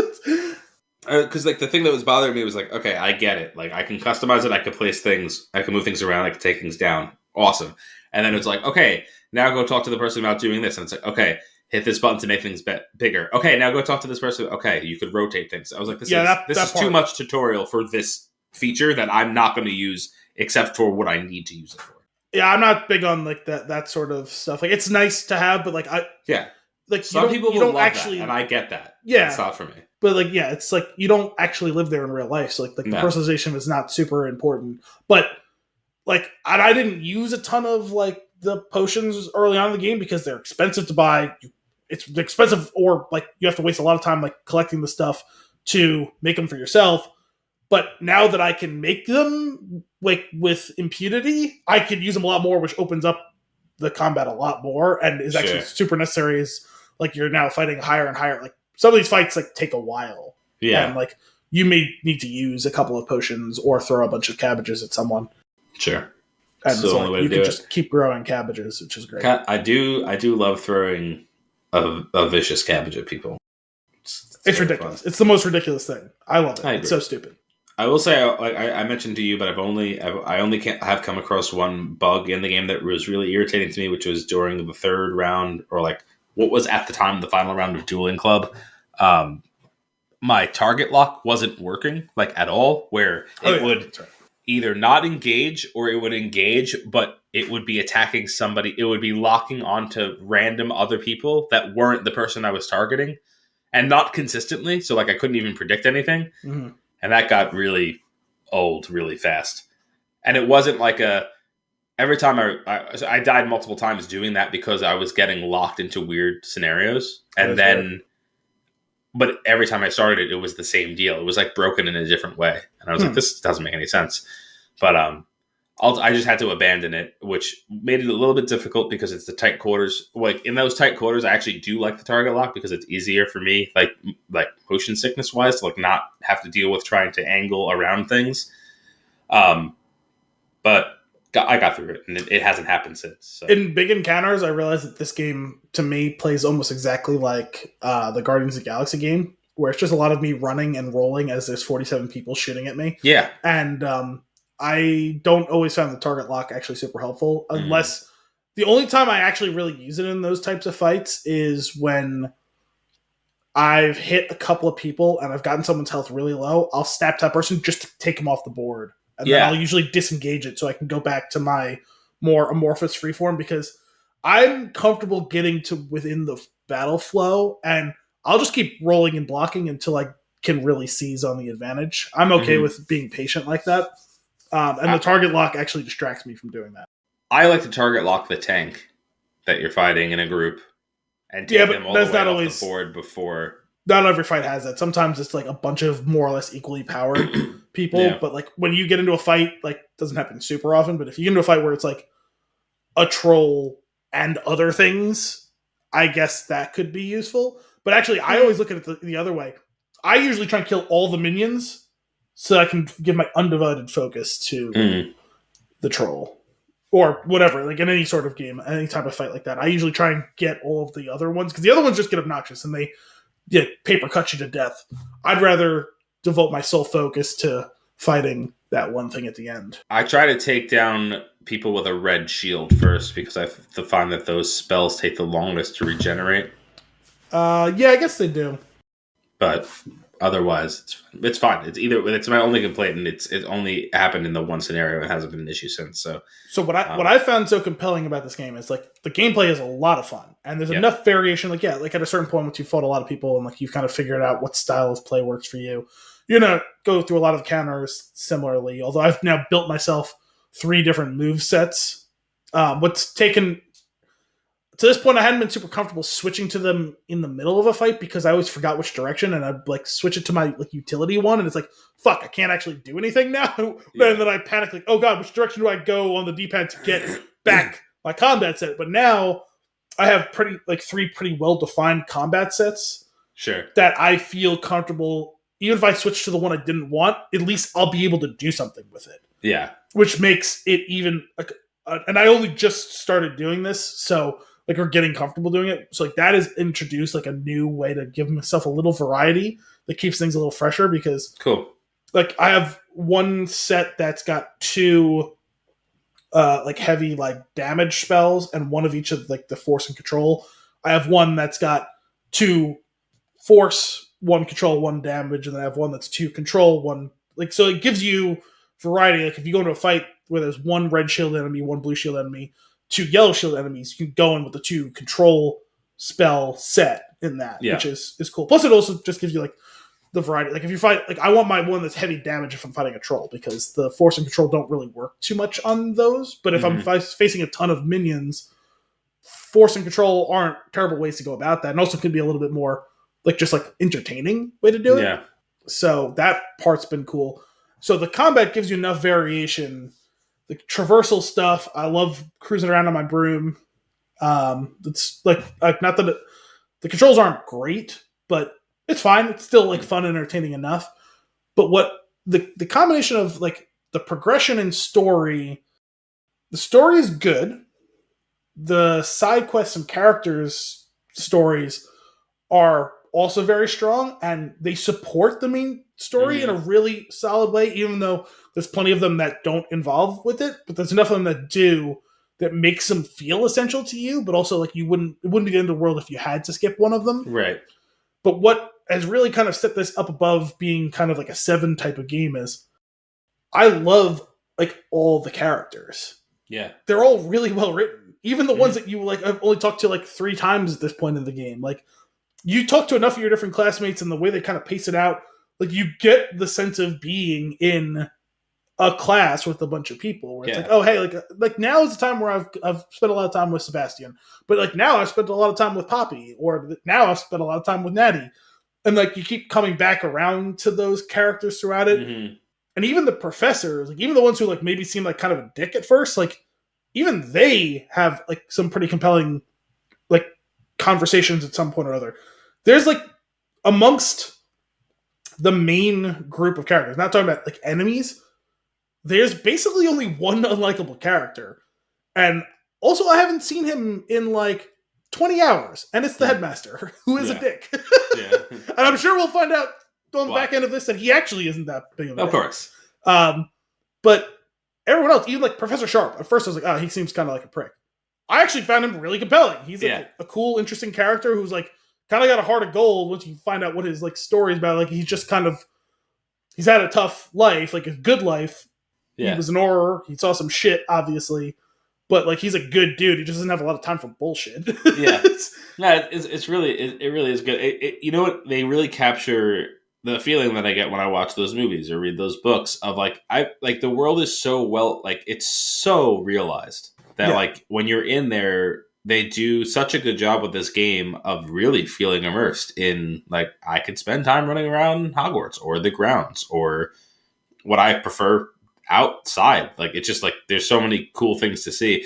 I think my favorite thing so far has been stumbling across like a dungeon and then going into that and like spelunking and like getting a bunch of chests and killing a bunch of random enemies and figuring out the secrets. Like, I'm loving that. The Merlin trials are like these silly little mini games. Like, yeah, it's awesome.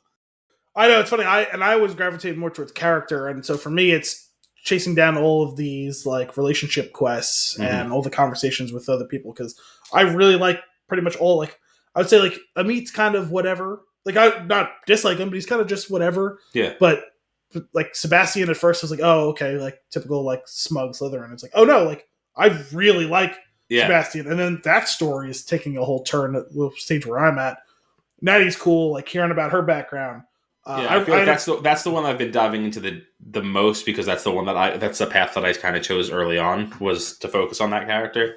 Okay, so I did the same, where when they give you the choice to go to Hogsmeade with someone, that's who I chose. So you dive into that character earlier on, and when you like follow that pathway, you also get thrown in the path with Ominous, who at first I was really not a fan of, and then when you get more of his story, it's like, oh no, now I understand why you are the way you are, and like his backstory is tragic, and like you find out like, oh, he seems like a dick early on. It's like, no, he's like a really good person who's been thrown into a terrible, terrible situation.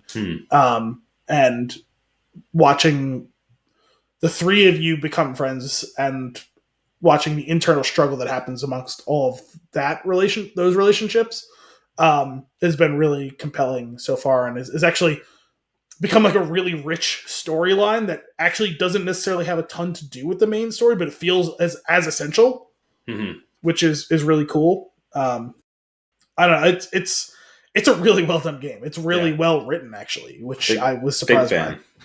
For sure. I do love when my meter's full and I could do LBRB at the same time and do something ridiculous to an enemy, like grabbing a troll's club and smacking it upside his own head, or shrinking a spider down to the size of a small spider and then stepping on it. Yeah, that's right. I forgot about that. I don't think I've used it a ton on the spiders. Calling down, I used it on the really big ones, so that was fun. Yeah, I know you're not big on spiders. Yep. Those like Sentinel, those Jedi Fallen Order Sentinel characters that if you use the LBRB on them, it takes the sword and then throws it at them and it just cuts them in half. I'm like, that was awesome. Or like occasionally you'll get lucky and you'll hit the lightning strike one that kind of does damage to everything, it seems like, but like really knocks one of them out. It's awesome. It's really fun. Also, Expelliarmus on the Sentinels. Yeah, always. And then throwing their sword at them. So great. So great. Throwing things in general, because it breaks all shields. Like it's such a great tactic. Same thing if you like perfect time Protego, you like ricochet it back and break shields. Yes, I haven't figured out what I'm looking for the perfect timing of Protego. I always hit it and I'm safe, but never parry, and I haven't figured out like it's pretty similar to Fallen Order, I feel like. The timing. I mean, I don't always like, there's like kind of three conditions. There's like you protect yourself. There's one where like you see it like ricocheting and it buries it into the ground, and then there's the one that like sends it straight back. And like I have my talents upgraded in a way that when I do the stupefy counter, which I almost always do because there's like basically no downside to doing it, I curse an enemy. If I perfect time it, I get an area effect blast out from me. And also I think I have another one that like if you perfect time it and it hits the enemy, there's some sort of like ricochet effect too. Like it's made my like block parry like really devastating. So like my punch counter punch is really strong now. There's something about the design language of that golden circle around you that I just haven't connected the dots on yet, because I'm always too stressed out in a fight to like pay attention to what it's actually doing. Whereas like in Jedi Fallen Order, it feels more natural to me because like I'm physically blocking when it is the closest to me without hitting me, like, which makes sense to me visually. Well, so that's the thing is the yellow circle just gives you the prompt, you're being attacked.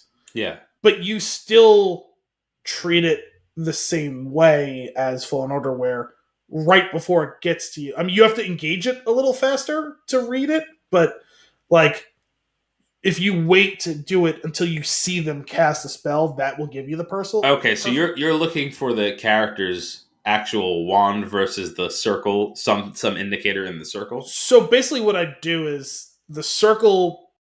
This is why I don't like the target lock. I actually don't spend a lot of time looking at the enemies. I'm looking at myself because it allows me to see the meter when I know I can use my powerful spells. And as soon as I see the yellow thing, I can look up real quick and see who's attacking me. And if I see them, that allows me to perfect time it. But the thing is, like, you get the sensor, and if someone off screen is doing it, you'll still block in time to protect yourself. But if there's someone within your field of vision, you usually can tell which of them is. When you see the yellow thing, it just means you're getting attacked. But you can usually tell who it is who's attacking you because you'll see them making the motion to do it. Okay. So that's the best way I can describe it. It's one of those things I would probably have to show you more than explain it. I just have to actually relax and pay attention when I'm fighting versus trying to very quickly block. Which is why I said, like, I find the target lock distracting because I feel like when I play this game, I need to be within myself, which is, like I said, I'll have the patience to run and roll and run and roll and block and run and roll without even attacking necessarily. Or, like, I might just throw, like, a bullshit basic cast, but, like, I'll just keep doing that until I feel myself fully within the flow where I can punch, counter punch, and know that I'm protected. Yeah, that's fair. Cool. Well, Hogwarts Legacy, great game. Ton of fun. Really, really enjoying it. What else are you consuming? So I started this week. I think I sent something to you. I know we talked about it, and I sent it to Dominic and Nelson because the two of them played Fallen Order. But I said something to them a few weeks ago about the book Battle Scars, which you talked earlier, is the book that is the bridge between Fallen Order and Survivor. So I started reading it this week. Mostly, it was Monday and Tuesday, but most of it yesterday. I probably made it about 40% of the way through the book. So I'm going to say something about the book. I'm going to give you my impression of how I feel about it almost halfway through. I'm going to say a thing. I'm going to let you process it. Respond to it however you want. I'm going to totally lay out once I say it, okay? Okay. Star Wars Jedi Battle Scars. Horniest book ever. I'm not joking. I'm being dead serious. Right. Okay. I was so unprepared. Aroused. No. Yeah, well, that's... No. I was so unprepared for how horny this book was. Oh, my God. Now, Star Wars, they've done a lot of books since... I mean, they obviously the expanded universe, there was a million of them, right? But since Disney bought it, and they put it all under one, like, branch, and, like, they said, okay, everything back then, not canon, everything we write from now on, canon, in support of the universe, connectivity, continuity, all that stuff. Great. Mm-hmm. They spent a ton of time with those books in the High Republic, which is kind of the era they're focusing on. I think we're supposed to get a game in that. Eventually, I'm sure we'll get probably shows and movies on that too. That seems to be more like a mid to long-term plan, right? Because most of the present-day stuff is still right before the original trilogy or right after the original trilogy. Yeah. I haven't read any other books. I don't know what to expect from any of those. I wouldn't say any of the main saga was in any way, shape, or form horny. Like we got some Anakin being in love with Amidala, and that's great. For the most part, I wouldn't say horny, though. No. Right? Really nothing. Anakin's more horny for murder. Yeah, killing younglings and slaughtering people like animals. Yeah, more so than like actual horniness. But yeah, no, I won't. I don't want to spoil in any way, shape, or form. If you want to read it, or if anyone else wants to read it, I will just say that early on in this book, the main group of the Stinger Mantis, the four people we know and love, Grease, Seer, Marin, Cal, they hit a big Haxian brood base. They find that they're in league with the Empire, which was a surprise to everyone. A stormtrooper says they want to defect. One of the four of them develops such an all-consuming crush on this stormtrooper that I was laughing listening to the book because it was so overtly, descriptively, and unnecessarily horny. I just was so floored and unprepared for it. Amazing.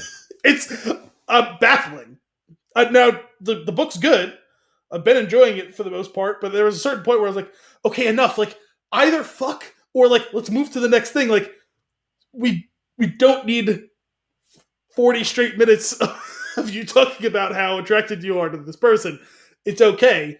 We can get back to that again later. Like, it doesn't need to be 40 straight minutes. Like, we can get back to that if that's the way you want to go. It's fine.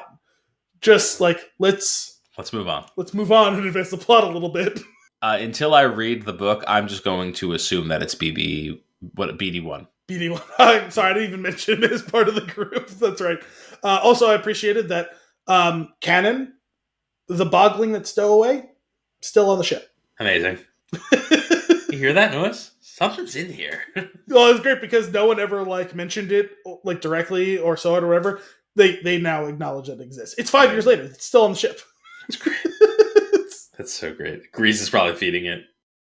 I don't know if they ever talked about it in that way, but like they do end up getting into like evasive maneuvers and like they get hit pretty hard and like all of like the anti-gravity like or like the artificial gravity like generator conks out and like they all go like flying and like someone like because each of the four main characters gets perspectives. Like obviously Cal's the most, but like each of them gets perspectives.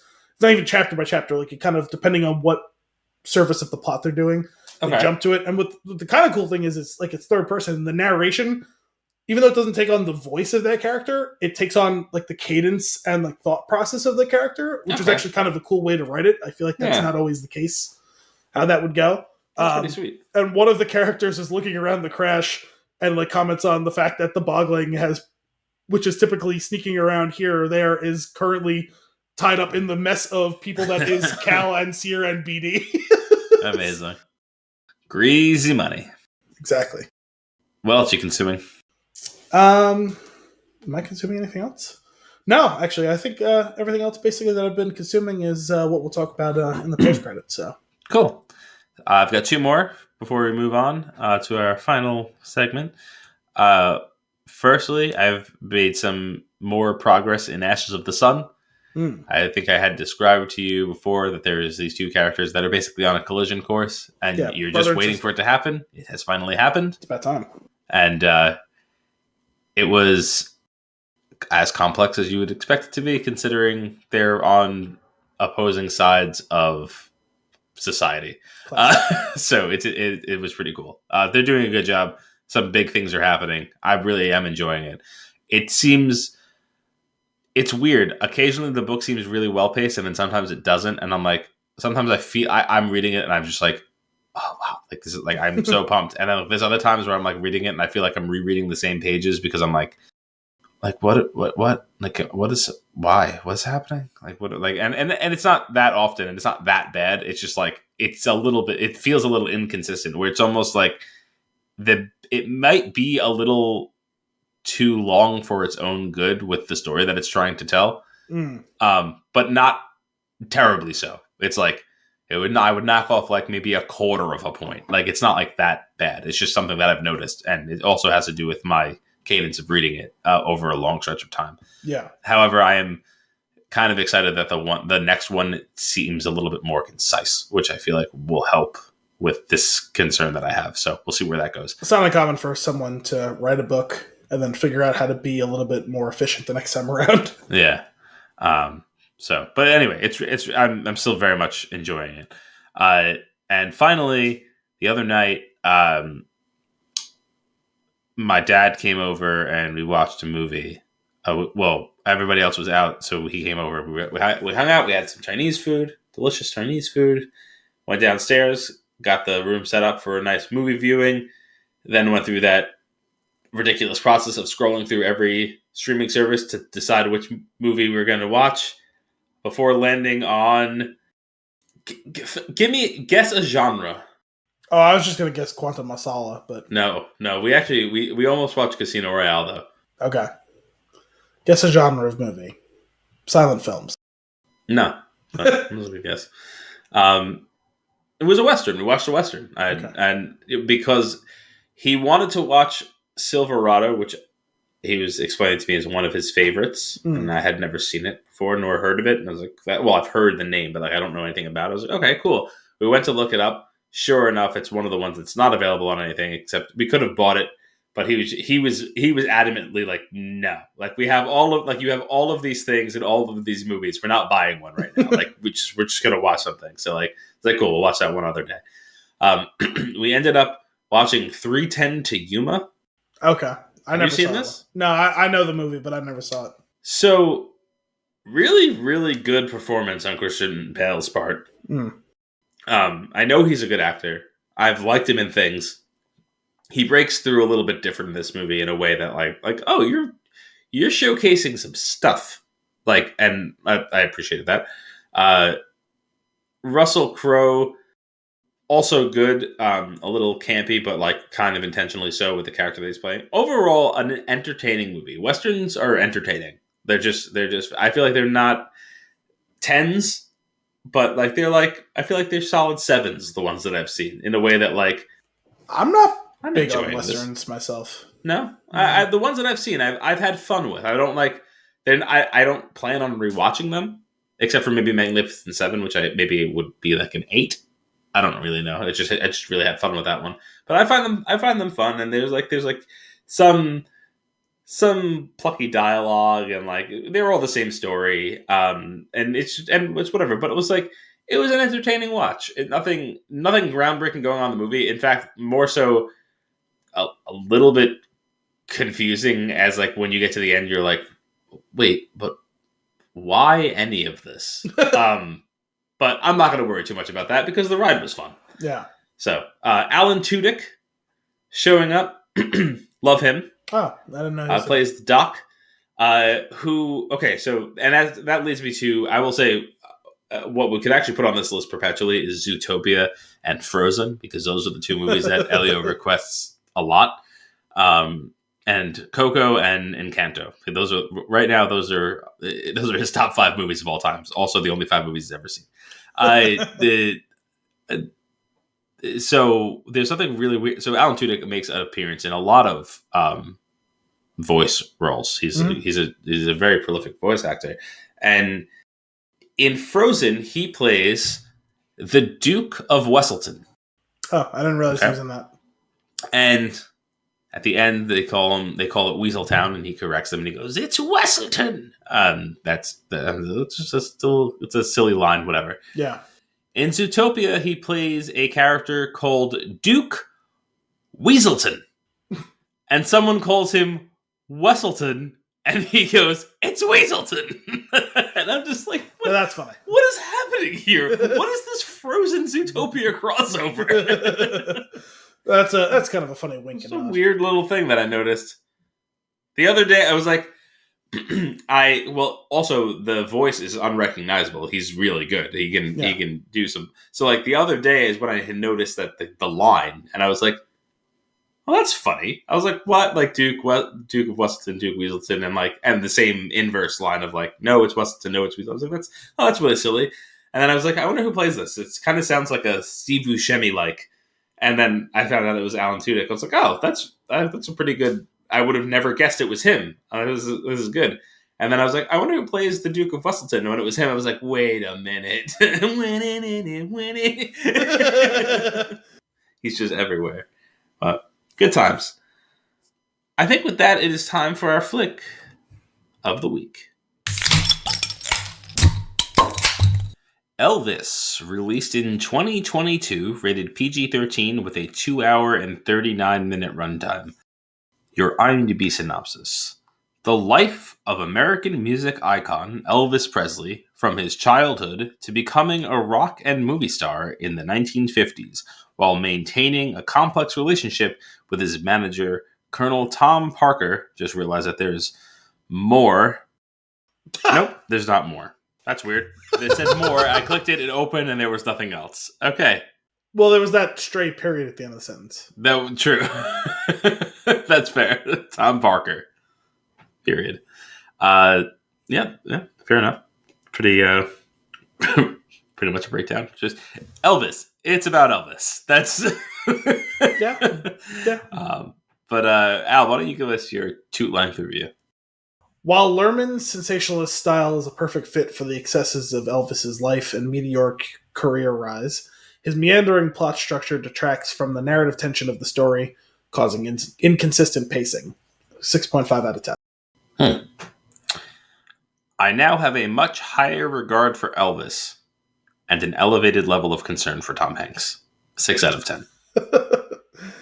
I agree. After I was done watching it, my first thought was, I think that Elvis got kind of an unfair rap with how his career and life ultimately ended. Mm-hmm. I mean, there's so many jokes about him being fat and dying on the toilet. Yeah. And he was just like, the fame got to him, he was like a drug addict, blah, blah, blah, et cetera, so on. Like, even if that's true, like, there should be, like, I get the jokes to an extent, but like there should be a level of empathy. And when you see, and I'm assuming this is mostly accurate, you see how manipulated he was from the outside, how taken advantage he was. Mm-hmm. It's a really sad story. I mean, like, he made mistakes in and of his own right, but it's really hard not to feel for the guy and not feel. No, yeah, I completely agree. Like, I've never been a big fan of Elvis's music. I've also never been a huge fan of the phrase, well, without so-and-so, there's no so-and-so. I don't think that is a true statement. I think there's a correlation between those things, but somebody else would have done the thing. That being said... How do you feel about the phrase, Elvis has left the building? Sure. But that being said, what I got out of the movie was I don't love his style. I do think that I was exposed to a few songs that I had not heard or known the history of before, which I now have a much higher appreciation for. Most of the songs in this were his big hits, though. I knew most of the songs that he did. Well, I think just like the protest song, for example, and like the one I wasn't familiar with. The portrayal like around it was just wonderful. I had no idea about that part of him. Yeah, but I think what I ended up taking away was like, is he like the OG child star? I mean, yeah. No, the OG is what's her name from Wizard of Oz. Mm. But from the music perspective, I think you're right. He's like the first, like, quote unquote teen pop star that like had his life careen out of control and all that. Yeah. Yeah, that's kind of literally the sex, drugs, and rock and roll thing. Like, get the best of him. Like, yeah, he's the first of those, at least to my knowledge, chronologically. Yeah, it's that part of it was very sad, and also like it makes sense, like, from that person, like like that point in time, like a very easy situation to manipulate him. He doesn't know anything about this business, and like the business is up and coming. So like it's also makes it that much. So it's like almost like this. The dark part of this is like from the inception of this type of big business also comes the exploitation, like hand in hand at the same time, and that's just like it's horrifying. Yeah, so even if he knew what he didn't know, even if he knew that he needed someone to like audit what was going on. Mm-hmm. The business itself was so new that there wasn't anyone who would have been qualified to provide that, like, that bit of like truth to power there. Mm-hmm. Yeah, it was. There was a like the. Yeah, I don't know. It was heavy. There was like also one. I mean, not to take away from Elvis himself, but like a lot of this was like, oh, like this music that he brought about, and it's like, no, like I think there's a really. It's not highlighted enough how much of like, no, this music existed, and the only reason people started paying attention to it was because of this white man. Like, and I think that is something that like they didn't do enough justice. Like, because with some of the other things that they focused on, which I thought were good, I feel like they should have highlighted that a little bit more in the story. I don't know. I mean, I can't believe I'm saying this, but it was subtlety on Luhrmann's part. And I'm saying I can't believe I say this because I didn't know he was familiar with the word. But I mean, they kind of showed, not told, but they did some telling too, because it's a big inflection point that he gets arrested for doing all those moves, and the fact that there's like this kind of McCarthy Red Scare-esque thing going on in Congress over indecency on television and lumping him in with the black performers they were trying to suppress. Like, it's the middle third of the movie, but they spent a good amount of time on all of that. But I feel like the narrative comes back to like him bringing this type of music about.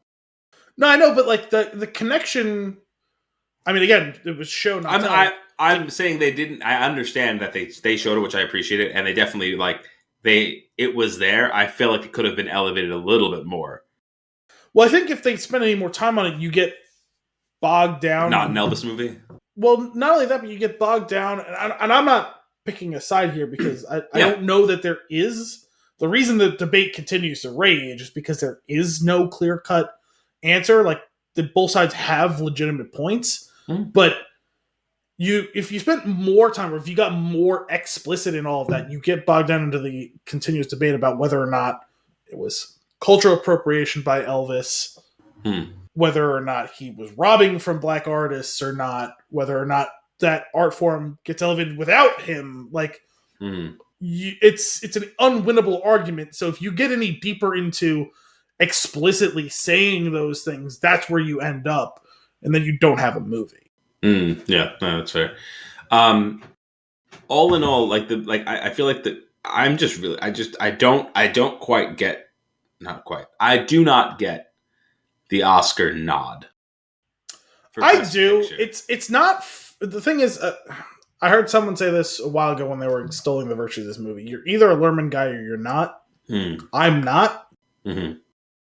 But I get it for the most part. I mean, some of his cinematography and the way that he chooses to arrange sequences and shoot certain things, and kind of like a maximalist version of the Edgar Wright synergy of what you see and hear, and how it incorporates and is incorporated by story and in service of character. I appreciate those things. Even in this movie and in his movies, like, those are to his credit. Those are legitimately artistic, fantastic things. Like, I really do like that. To me, though, like, as I alluded to in my review, if you're going to have this movie be almost 3 hours long and do this story, and you want to tell across such a long period of time of his life, I understand you're going to have like these cocaine rush things, and you're going to have a montage, and then you're going to kind of slow things down and let it breathe. But that just felt like it would come to a screeching halt, and like you couldn't get the engine started up again. And so from there, like, I think some better editing and direction is required. And to be fair, he was nominated for Best Picture, not Best Director, because that would be egregious to me. Yeah. I don't think this should have won Best Picture. I think probably it was only nominated because it was an overall pretty weak field, which we've talked about over the last several weeks. I don't object to it being nominated, even if I don't wholly agree with all of that. Like, I can understand other people who rate some of those things I talked about earlier as being pros more highly than I do. I get why that would move to the level of, like, this is art. I just didn't fully appreciate it myself. Sure. Of the nominations, I definitely get Austin Butler. Yeah, definitely. That was a hell of a performance.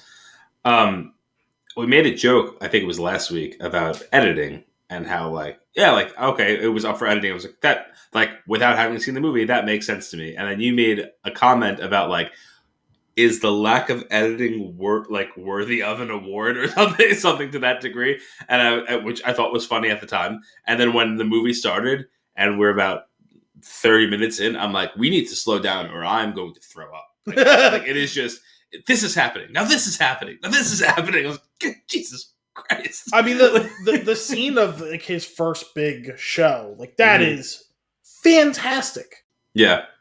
I think editing is, maybe it's to the layman, it's one of those things I think it's noticeable when there's a lack of.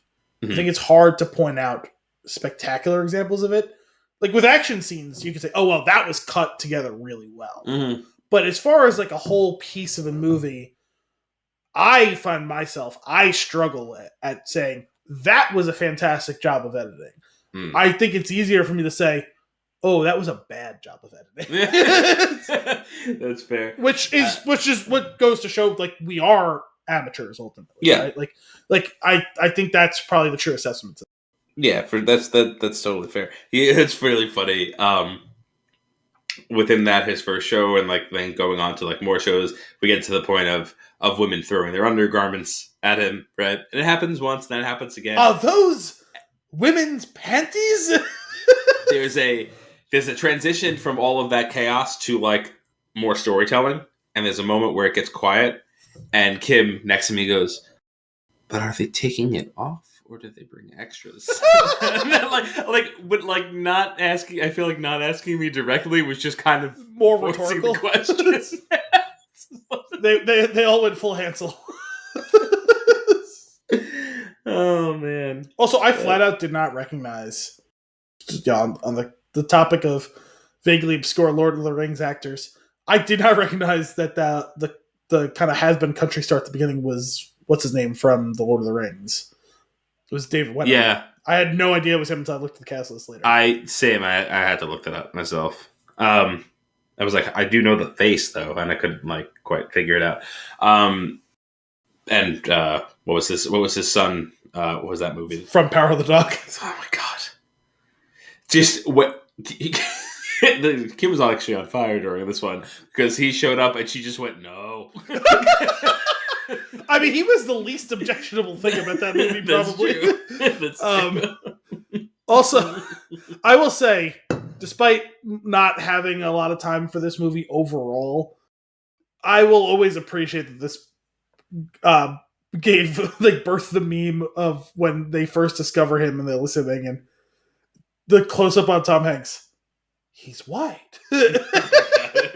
that became a part of the culture on Twitter and all that. It's hysterical. It's let's focus in on Tom for a second. More specifically, the Colonel. In the beginning, he does a lot of talking.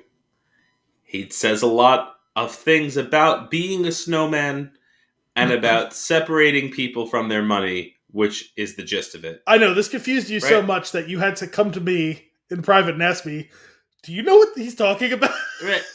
And ultimately, we're going to get there. But so, like, he says it, and I'm like, okay, got it. This is like, when you're explaining something, you tell them the thing, and I feel like when you explain it, then you repeat it, and that's done, right? But he says the thing, I'm like, okay. Don't define the word with the word. That's what he did. Right. Yeah. And then I was like, okay, cool. So what does this mean? we do these snow jobs, which he definitely says snow job more than once in the movie. And I'm like, well, can't Google that. And then he's going on, and I'm just like, wait, but stop. Okay, you've now said it like easily 14 times. I still don't know what you're talking about. And I was like, the Snowman's League of it. What? Okay, great. What are you talking about? And then I had to look it up, and I feel like I couldn't get a straight answer as to like the etymology of like it's a thing, sure, and it's a different time, so maybe the translation is also lost. But like, it was just too clunky, and I was like, I'm still annoyed by it. Like, I get it. it. You're basically he's a con man. You're a con man. I understand that, but it's just like, just own that. So what I will say is, I had never heard of anyone referred to as a snowman in that context. I've certainly never heard of a snow job. What about the Snowman's League of America? Well, that can't be a real thing. Like, surely, like the United Guild of Grifters, like it can't, it can't be a thing. Like, but I will say I have heard the phrase "someone got snowed," which is obviously in reference to that. Yeah. But I've never heard someone refer to themselves as a snowman or anyone referred to as a snowman. The breakdown that I eventually came to was like snowing someone. It's basically like overwhelming them with something so that they're avalanching them in grift. They're just gonna give you their money or something, and not basically they're too overwhelmed with the thing, good or bad, that they don't realize what's happening to them. Yeah, it's an avalanche of grift. They're separating themselves from their cash, but I just stop calling it snowman. Like I don't understand. Like I don't like it. I mean, he wore white suits. That prosthetic was ridiculous that he had on his face. Wait, can we talk about Tom Hanks just a little bit more? Yeah. What is going on with him? I don't know. He's a fantastic actor. He is. When did he decide to stop doing that? I don't know. This was like, you don't accidentally do that voice and this style of this performance. Like, whenever that decided upon. Whenever that happens, I always wonder: is it the actor or is it the director? Like, yeah, I would have to assume that it's the director in this case. I want to assume it's the director because I like Tom Hanks, and I'm not a big fan of Baz Luhrmann. Yeah. But I could be wrong because he's done versions of that voice in other roles before. It's not too different a voice from the voice of one of the aspects of Cloud Atlas. It didn't bother me in that movie. It's kind of the same character, actually. The one with the composer, when he plays the landlord. It's kind of the same character to an extent, but it's also he has 4 minutes of screen time, so it's not really offensive. Yeah, maybe they just said it's too much. I don't know. It was something. There's a huge disconnect with that character, and I can't reconcile it. What I will say though, are you having a little habanero? I was, which until I opened it and took the first. Actually, it wasn't the first sip. It was the third sip. I forgot that it was a spicy pumpkin beer. Yeah. I remember that it was pumpkin beer. I didn't really look at it when I grabbed it. I was like, oh, this is the voodoo that Anthony told me to check out. The voodoo that you do so well. Exactly. I was actually watching that the other day. And then I got to the third or fourth sip and I was like, what's going on in my mouth? And I looked and I was like, atomic pumpkin. That's right. He did say spicy, didn't he? So it's a bit spicy. I have a non-spicy jalapeno lager in the fridge right now that is absolutely fantastic. I'm sorry, non-spicy? Yeah, they completely de-seeded them before they used them in the brewing process, and it is all of the wonderful sweet peppery flavor of the habanero without the heat in the beer, and it is so freaking good. Orange cat, something cat. Brewery. I don't know. You'll find it. Anyway, sorry.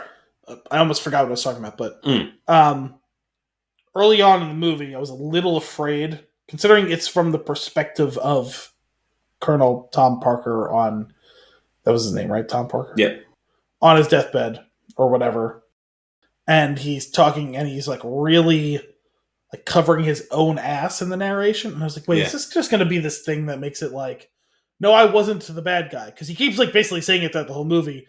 But even though he keeps saying he's not the bad guy, they make it pretty damn clear he was. Mm-hmm. I actually appreciated that because for a minute there, I thought that was going to be a whitewash job. And I was like, this snowman is white enough. He doesn't need to be whitewashed too.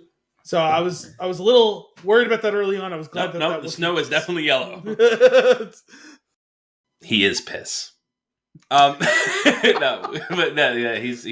was a terrible character. I do the what was it? Over 50% of his earnings, is that something like that of Elvis's earnings? I think so. Cut? It's insane. Absurd. I mean, I'm glad his estate sued him and they wanted all that, but me too. It doesn't help him much when he's dead and he's fucking miserable and all that stuff. I think one of the if there is a moment in the movie or a decision made in the movie that actually elevates it to the point of being up for Best Picture, it is Elvis's final scene in the car with his wife, where you're like, oh, and we find it's basically towards the end of the movie, and then we're gonna get info cards and some over some scenery of what happened, but it's a few months it's a few years, I don't remember, after that scene that he dies, but there's something so tragic about that where it's no, but he died there, he died right there in the limo. Yeah, he kind of just went through the motions after that, and I think that it was, I don't know. It was something really like that. Like that final 5 minutes there, was some really well strung together storytelling, and even I don't know, character capping. I'll say, because it wasn't development. It was so much. It was putting a nice finishing touch on where we're at, and I was just this was that hit me. That was heavy. Yeah. And then the transition from character to actual footage was really okay, there's your editing chop right there, right? Where you're like, oh wait, we've at some point we moved to actual footage, and I don't know when it happened, but wow. That was the only day they could get the editor in the studio. Yeah. Yeah, it was also shocking watching all of that, because it reminded me how much of a different time that was, because he's like, oh yeah, he doesn't feel great all the time. And it's well, yeah, he drank 96 ounces of Coke, the soda, not the drug. But also... at the time where there was Coke in it. It wasn't that old. That was in 1912, not 1970.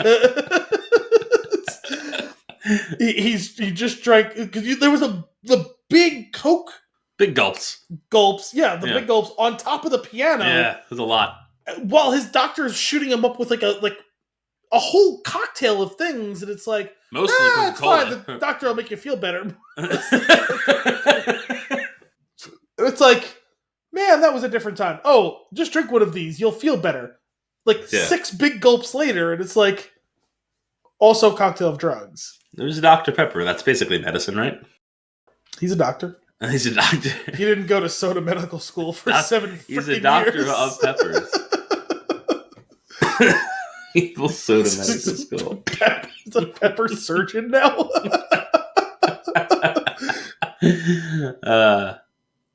I like to think of myself that way when I'm chopping up a pepper. A pepper surgeon? Yeah. I've gotten really good.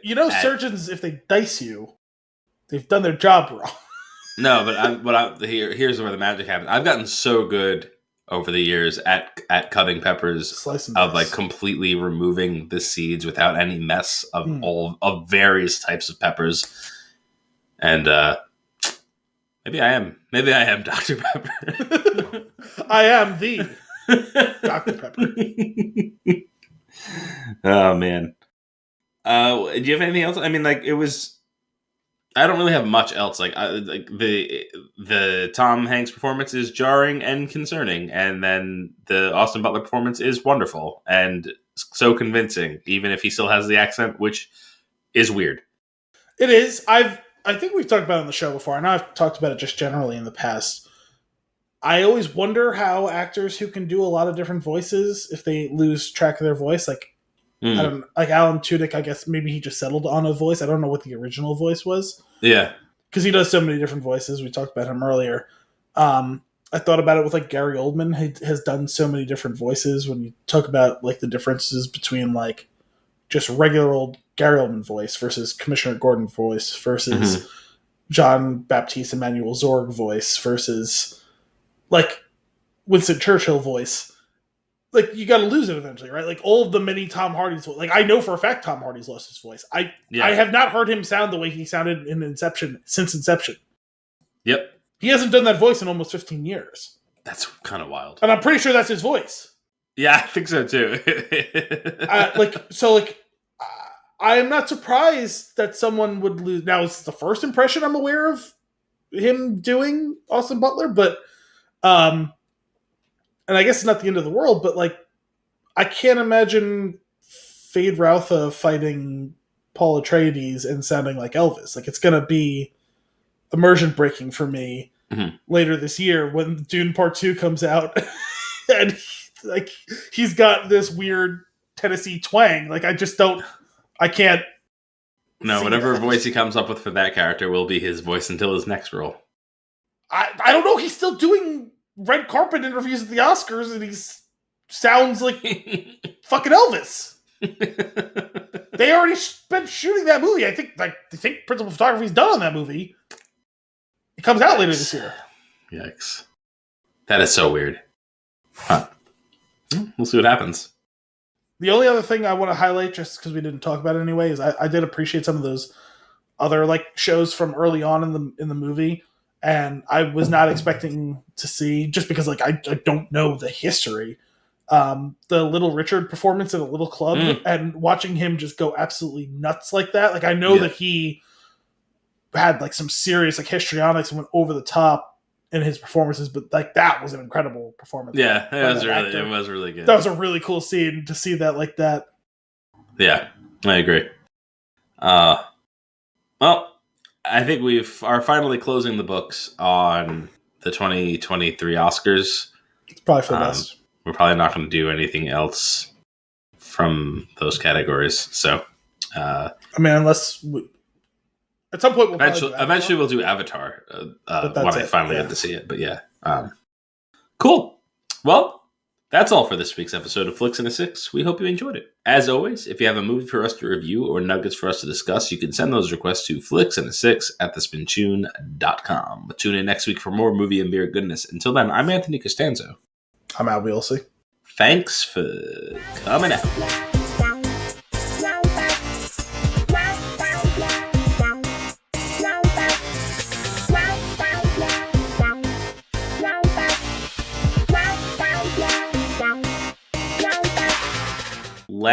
The Lasto watch. The Lasto word on the Mando watch.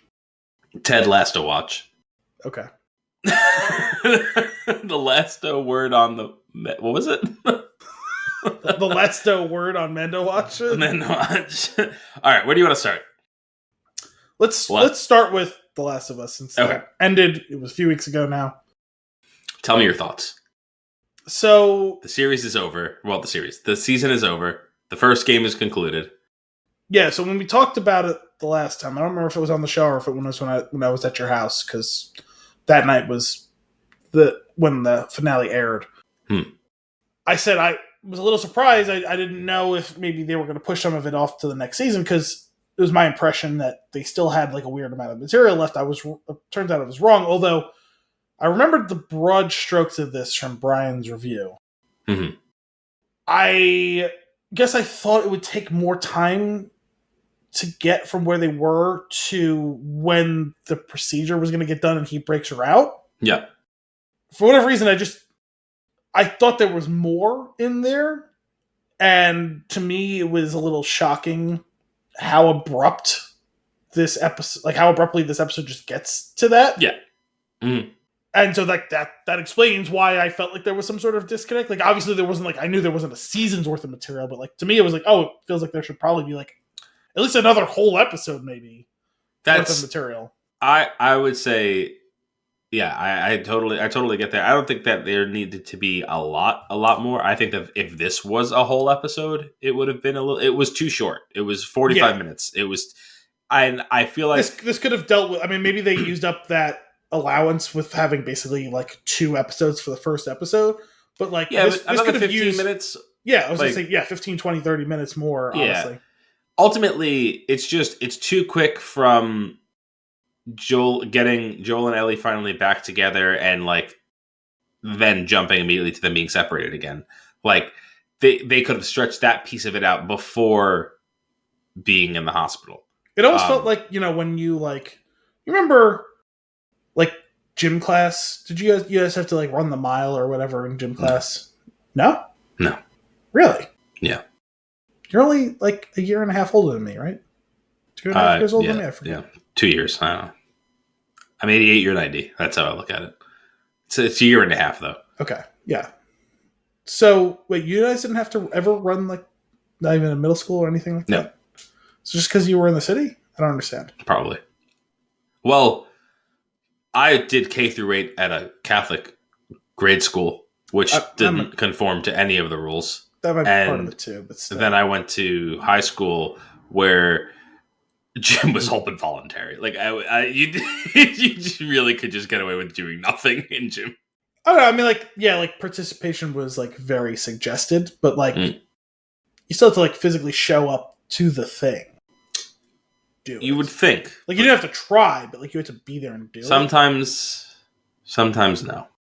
Okay. Well, anyway, so maybe this analogy is slightly lost on me, but I feel like it's one of those, like, for me, like, sometimes you would go out, it's like, okay, we're going to run the mile, like, everyone got to get, like, warmed up, stretch out, like, we're going to run the mile, like, soon. Okay, like, so this is what we're doing for the mile, I'm explaining you to the mile, go. Yeah. Can we get a countdown from 3, a ready, set, go, you've already hit the timer, and we're running. And it felt like that's what happened in this, where it was like, oh, okay, here's the big conclusion. We're going to do this. And Joel is just killing everyone because they're doing surgery on Ellie. And I was like, fuck, could you like give me a little bit of preamble to that? So I agree. In the execution of the final episode, there's a disconnect there.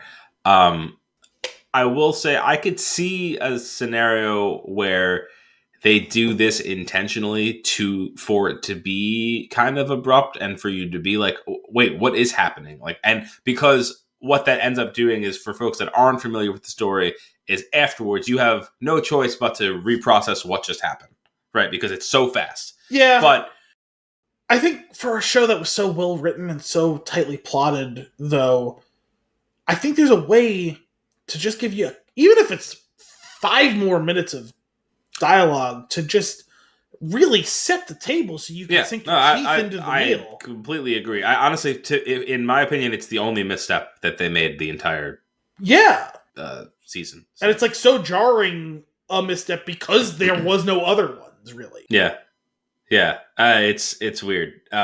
That being said, like, ultimately, as far as hitting the beats, like, they nailed all of it, right? There was a lot of shot-for-shot stuff, which was great. And the sequence where he's just mowing everyone down was horrifying, which it's supposed to be. And, like, so I mean that, like, as absolute credit to it. Like, it's to see his single-minded focus and intensity and will to kill at all costs.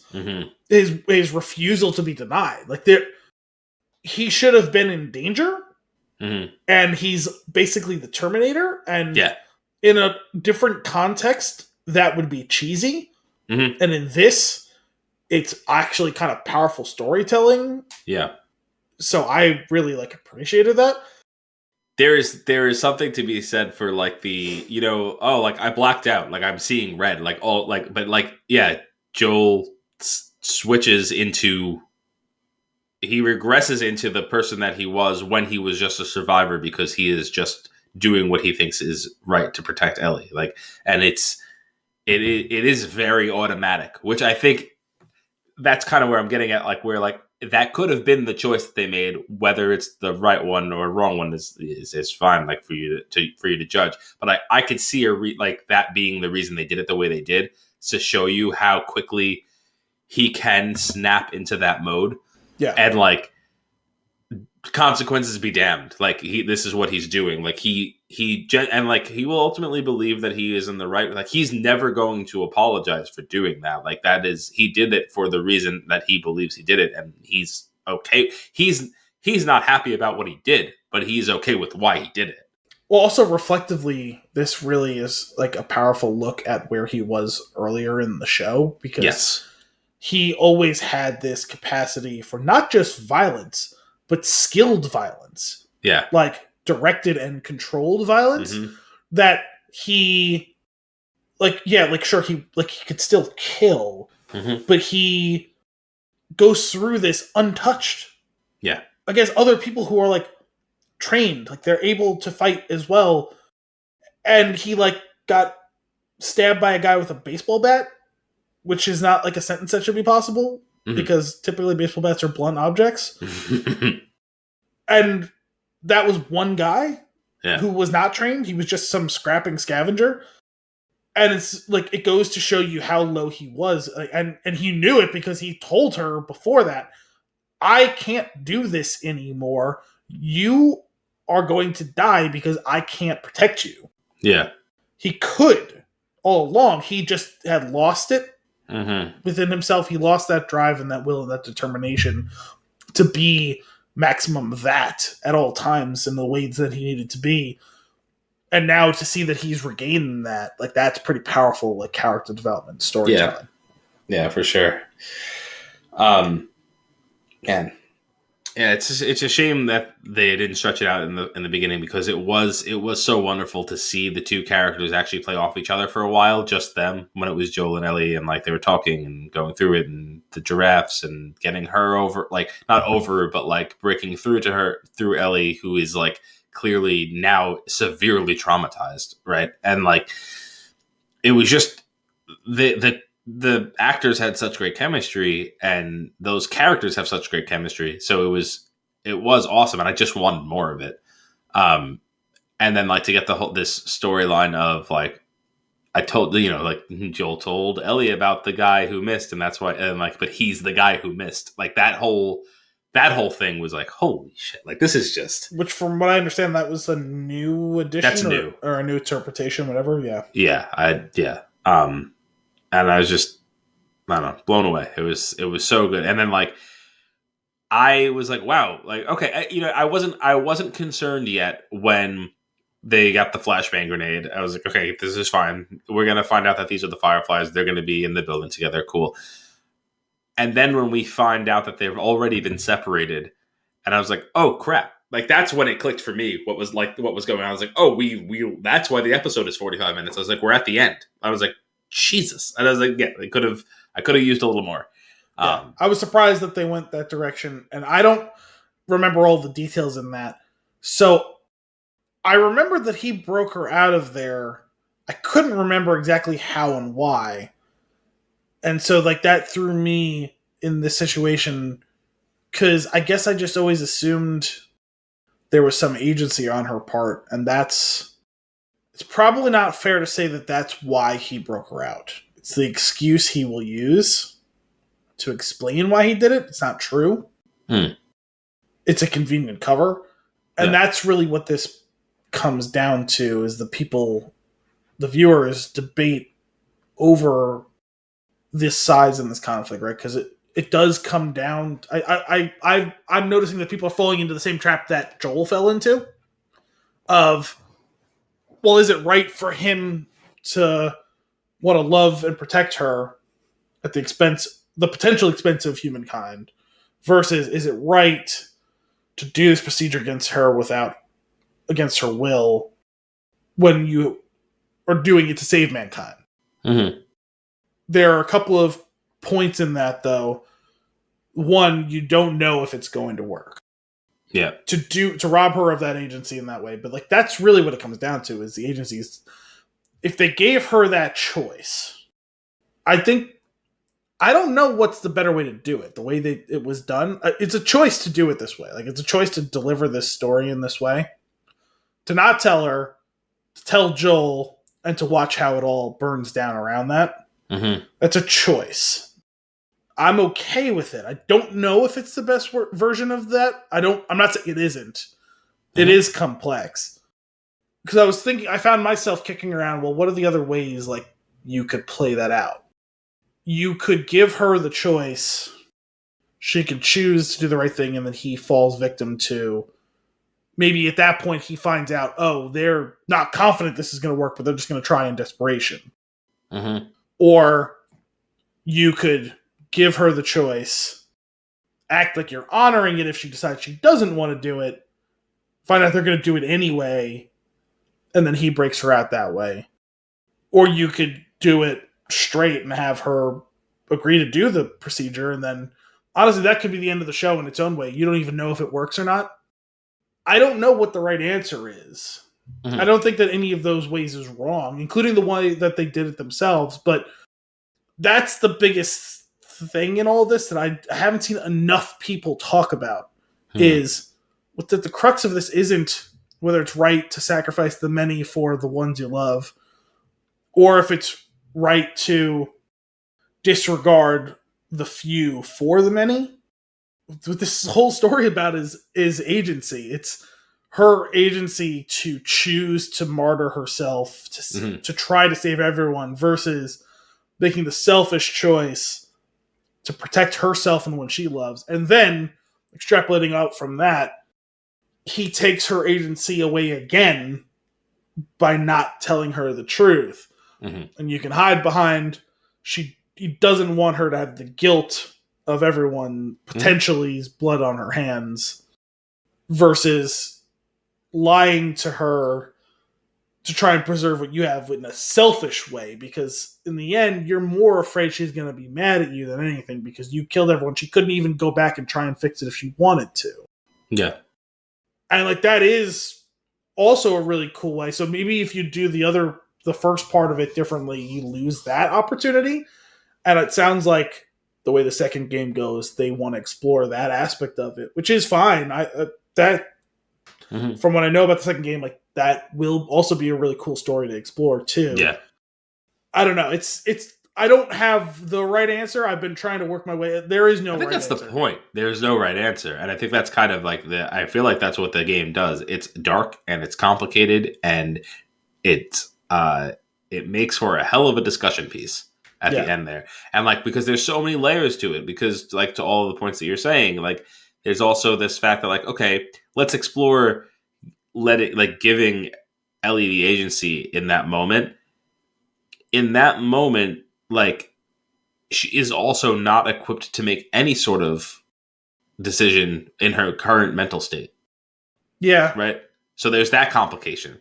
In the game, I vaguely, like, I don't remember. It's been a long time since I played that, like, through that story, like, to the end of that storyline. So, like, what I don't remember is in my mind, I had this impression that what they're going to do is get more information about what they could potentially do. Not that it's going to be a cure. Like, and that's, like Joel knows that it's very likely that killing her is going to be for nothing. Yeah. In his mind. Whereas in the show, they explained very explicitly what they're going to do and how they intend to make a cure, like, from Ellie. Right? Of like, okay, she, like, her brain, or like she's like had this response, so we're going to study how this response was created and use that to create, right?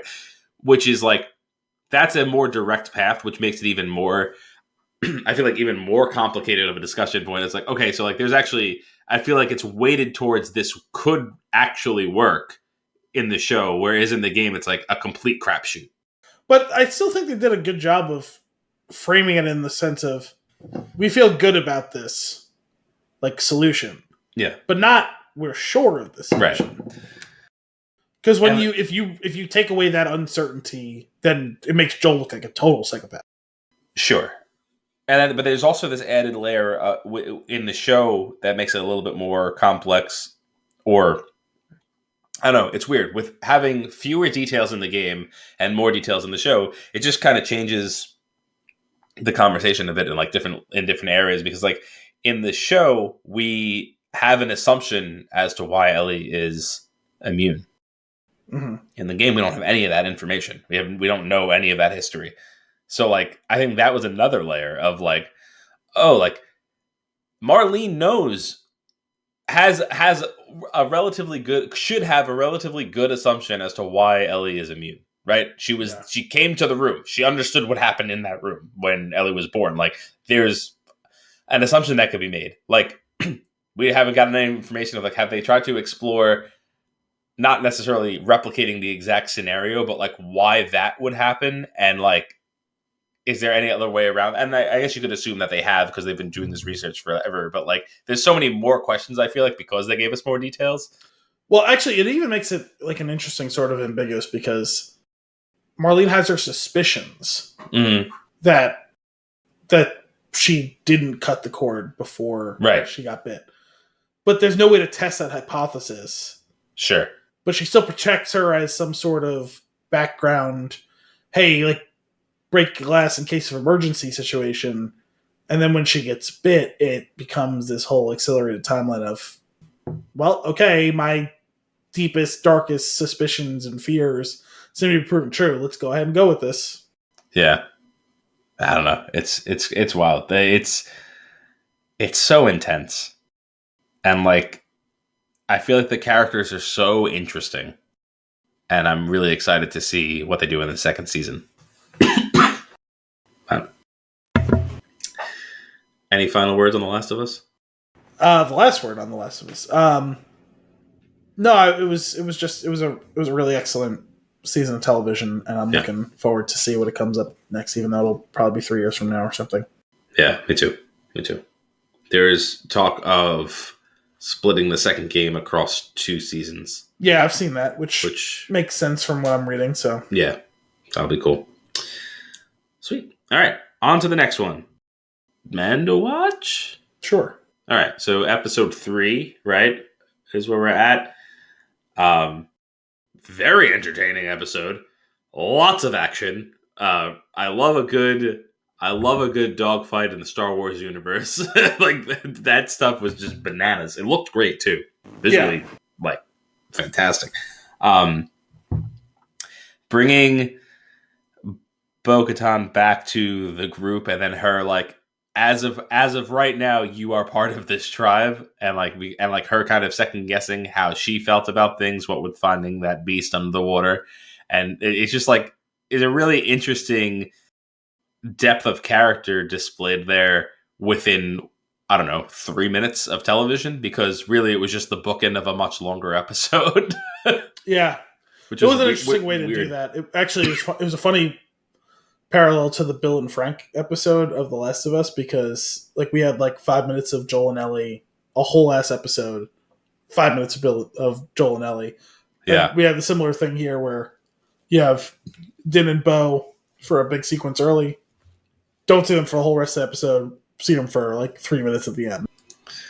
Yeah, it's interesting cadence. But the story we get in the middle, which is a fairly complete story of one character, I feel like, because I'm guessing that's it for them.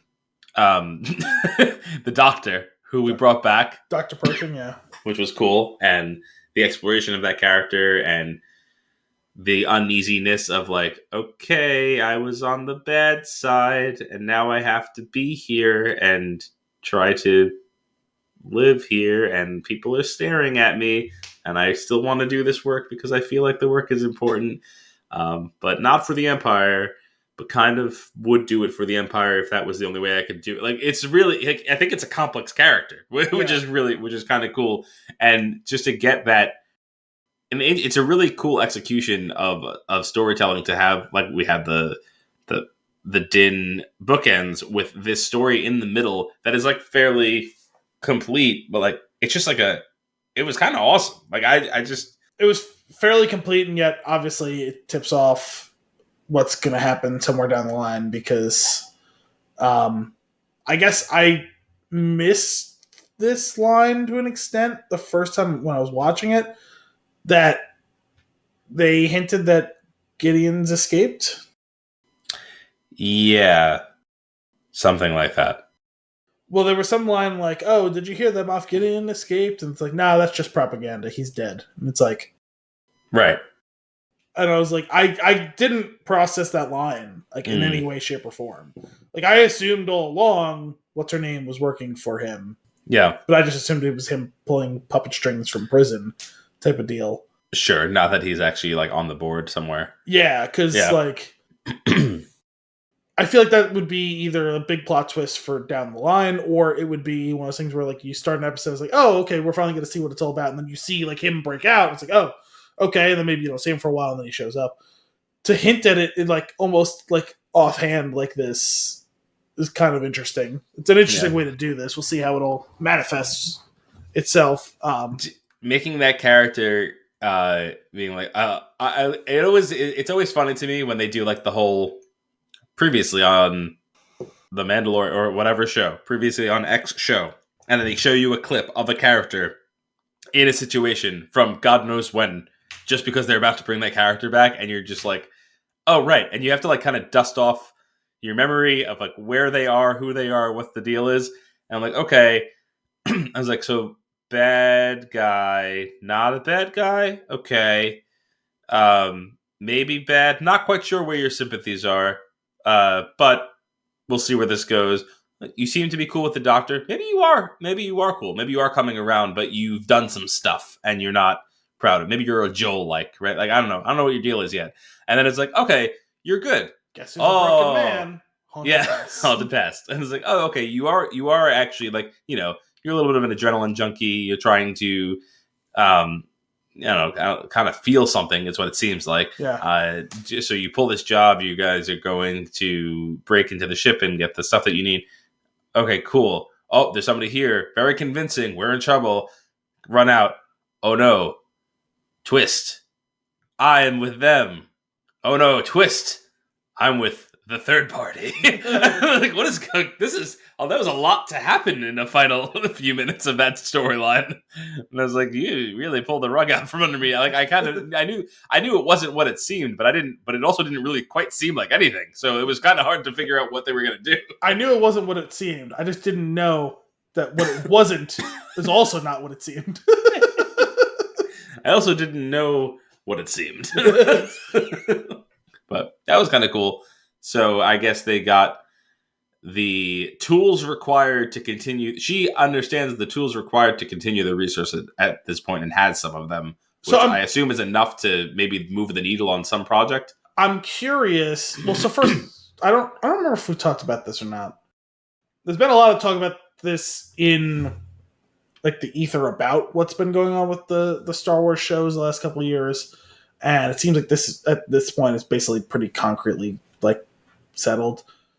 Everything going on has kind of been meant to inform how Sidious was able to come back. Mm-hmm.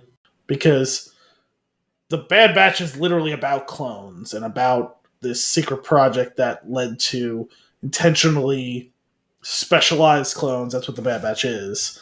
And it's what Omega, the young one, who's the same genetic material as them, but totally normal, not having a single trait, well, except maybe possibly the Force. They've been teasing that she may be Force sensitive. And so that could be a way, you take that stuff, and then we know Grogu is captured by a cloner who has a tag on him that's from Kamino, that's Pershing. He's doing some sort of tests on him, and we know ultimately, right, that Palpatine will be resurrected and he'll still have Force capabilities and all that. So it seems like all of these stories are more or less in some way, shape, or form in service towards explaining how they could, quote unquote, bring him back from the dead, right? Mm-hmm. Secret things of the dark side, or whatever that line that Mary from Lord of the Rings said is one of his 3 lines in episode 9. And so at the end of this episode, though, I feel like a lot of people are saying definitively that they maybe silenced Pershing, which could be the way it's going, but I also wondered... Sorry, they may be what? You cut out for me. So, that they maybe were trying to silence Pershing, right? Like, because she takes the thing and like turns up the power or whatever. But all along, I assumed she was trying to get him back into the fold. Mm-hmm. So I was also wondering whether she was just kind of trying to like break down his resistance to her to get him back working on the project actively. Like, gotcha. I don't know if he's dead. Like, if he is, like, that's fine. Like, I get it. I kind of got the impression that she was trying to get him back into the fold, but it actually did go south, and this is like plan B. I don't know. That's a big... Like, there's no way she's that good of an operator where she could have played... Like, she's not Palpatine. Like, there's no way she could be playing both sides at the same time, right? Because that was the whole thing he did, right? Is he would manipulate situations where either outcome he was okay with. Like, he had already pivoted ahead of time. Like, there was actually like a big episode in the Bad Batch a few weeks ago. I know I mentioned something about it where, like, it was about, like, the decommissioning the clones versus the defense bill for the stormtroopers to program to go online. And they're all trying to stop the stormtrooper program. And he just finds a fall guy within the Imperial ranks and uses it as justification to start the stormtrooper program. So in the end, it was always going to end that way because he stacked the deck that, okay, well, fine. We either just decommission the clones, we have the stormtrooper program, or I frame someone, say, oh, thank you, clones. You did a great job in pointing this out, but we're going to do the stormtrooper program. Yeah. And so to presuppose that this was plan B would mean that she would have to set up everything, recruit him, get everything in line, get him on board so that they could get out with the stuff and him in tow, but also have it set up that she was going to call them to come scoop him up at the same time. That those two things they can't exist within the same framework like that. Because they didn't just get stumbled upon and she's like, oh, no, actually, all along I was working for... Like, she was informing them all along what was going on. She set it up to arrest him like that. But the question is, did she do that to get the info from him and silence him, like you said, which is, I think, what a lot of people's assumption is, and which I agree. It's totally a plausible assumption. I have no problem if that's the direction they go. I think that's like the cleanest, simplest way to do it. But to me, you spent a whole episode doing all of this just to throw that character away doesn't make a lot of sense to me. So I assumed that this was just her trying to get him back under her thumb, because we already know they use that machine for brainwashing. We also know that it's used for torture and killing as well, but there's like a wide range of outcomes within that. Yeah. And what they said they were doing was, no, we're just doing this thing to like calm you down. We'll kind of start from scratch. Everything will be okay. It's not going to hurt. Yep. And like you could turn it the other way and turn him into a babbling idiot and or like fry his brain and kill him. There might be a middle ground where she could use it to re-brainwash him to be back on board, and ultimately she breaks him at, like, she got him right where she wants him. He can't go anywhere. She's got the equipment, but she needs him. Like that, to me, I thought it would seem just like obvious where once Gideon's ready to go, she's already earned their like unsuspicious trust now. Yeah. She could break him out with the materials and go right back to start the project up again. That was what I assumed was going to happen. Maybe. I was surprised to see how many people like didn't seem to consider that. And I might be wrong. Maybe I'm reading into it too much. Maybe I'm giving the show too much credit. But to me, I thought that seemed the way that would make sense to go. It could be. Yeah. I mean, also, we won't know. Well, maybe you know more than I do. I'm not sure because you watched the next episode, right? The next episode had nothing to do with them at all. Okay, it's fully back to the children of the watch. So okay, so that's that. It's interesting. I am curious to see where it goes. I'm definitely curious about that aspect of it. Like, okay, great. I'm okay with doing episode 9 and just accepting that he's back, but I do like now maybe filling in the gaps as to the logistics. So that's pretty cool. Yeah, I mean, considering how messy all that got at the end, you would think just kind of leave well enough alone, and whatever you figure out next is like whatever. Like you're just moving on in whatever way. I don't have any problem with, as long as you're telling really good stories and you're doing a really good job of entertaining us with the shows. If like your ulterior motive is to try and like create the way that you're going to weave those two things together, ultimately, like I'm fine with that. Mm-hmm. But if this whole thing is just to build up to just explain that, that feels like it's a misguided attempt. It's fair. Anyway, Mando is officially back. Multiple episodes out. Very much enjoying it, as always. It's just a fun show to watch. Next episode was good. It was pretty action heavy. Cool. Like I said, it was basically all took place on that planet where the hidden reconvened, group of the Children of the Watches, and it's Bo and Din kind of fitting back in with this group, and like, kind of the uneasy, state of affairs as they kind of figure out where they're all at together. Nice. All right, and our final topic on our post credits. Ted Lasso's back. Season 3 final. Sorry, season 3. Right? What was the next part you said after that? Final season. I mean, it seems like that's the way they've been talking about it for the past 8 months. But no one has officially said that. I know, but it just makes sense that it would be like they get relegated, they get unrelegated, they win, right? Like that seems like it would be a good arc for the entire, for the show as a whole, to come full circle and win it, and then it be done, and that's okay. I'm okay with it. I love this show. I want to watch it forever, but if they only give me 3 solid seasons that has a finale, I'm okay with that too. I know. But I'm a little concerned about the not knowing. I have to come to terms with that because the same thing's happening with Succession, which starts in a few days, and I was really not ready for that to be the final season, even more so than Ted Lasso.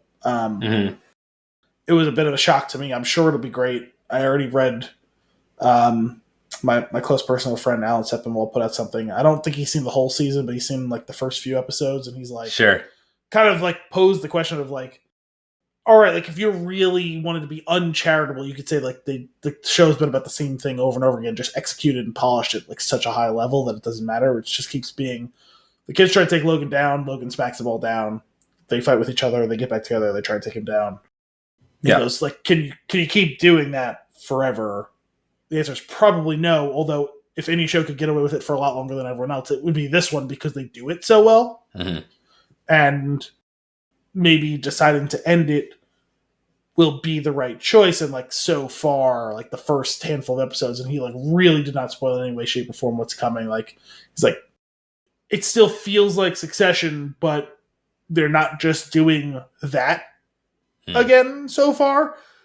And that's probably for the best. And there really is something to be said for going out on your own terms and for going out on a high note. It's the greediness in all of us to, well, if you're still doing it good, keep going. Because you just expect that, well, you've been doing it good for so long, you can just keep doing it good.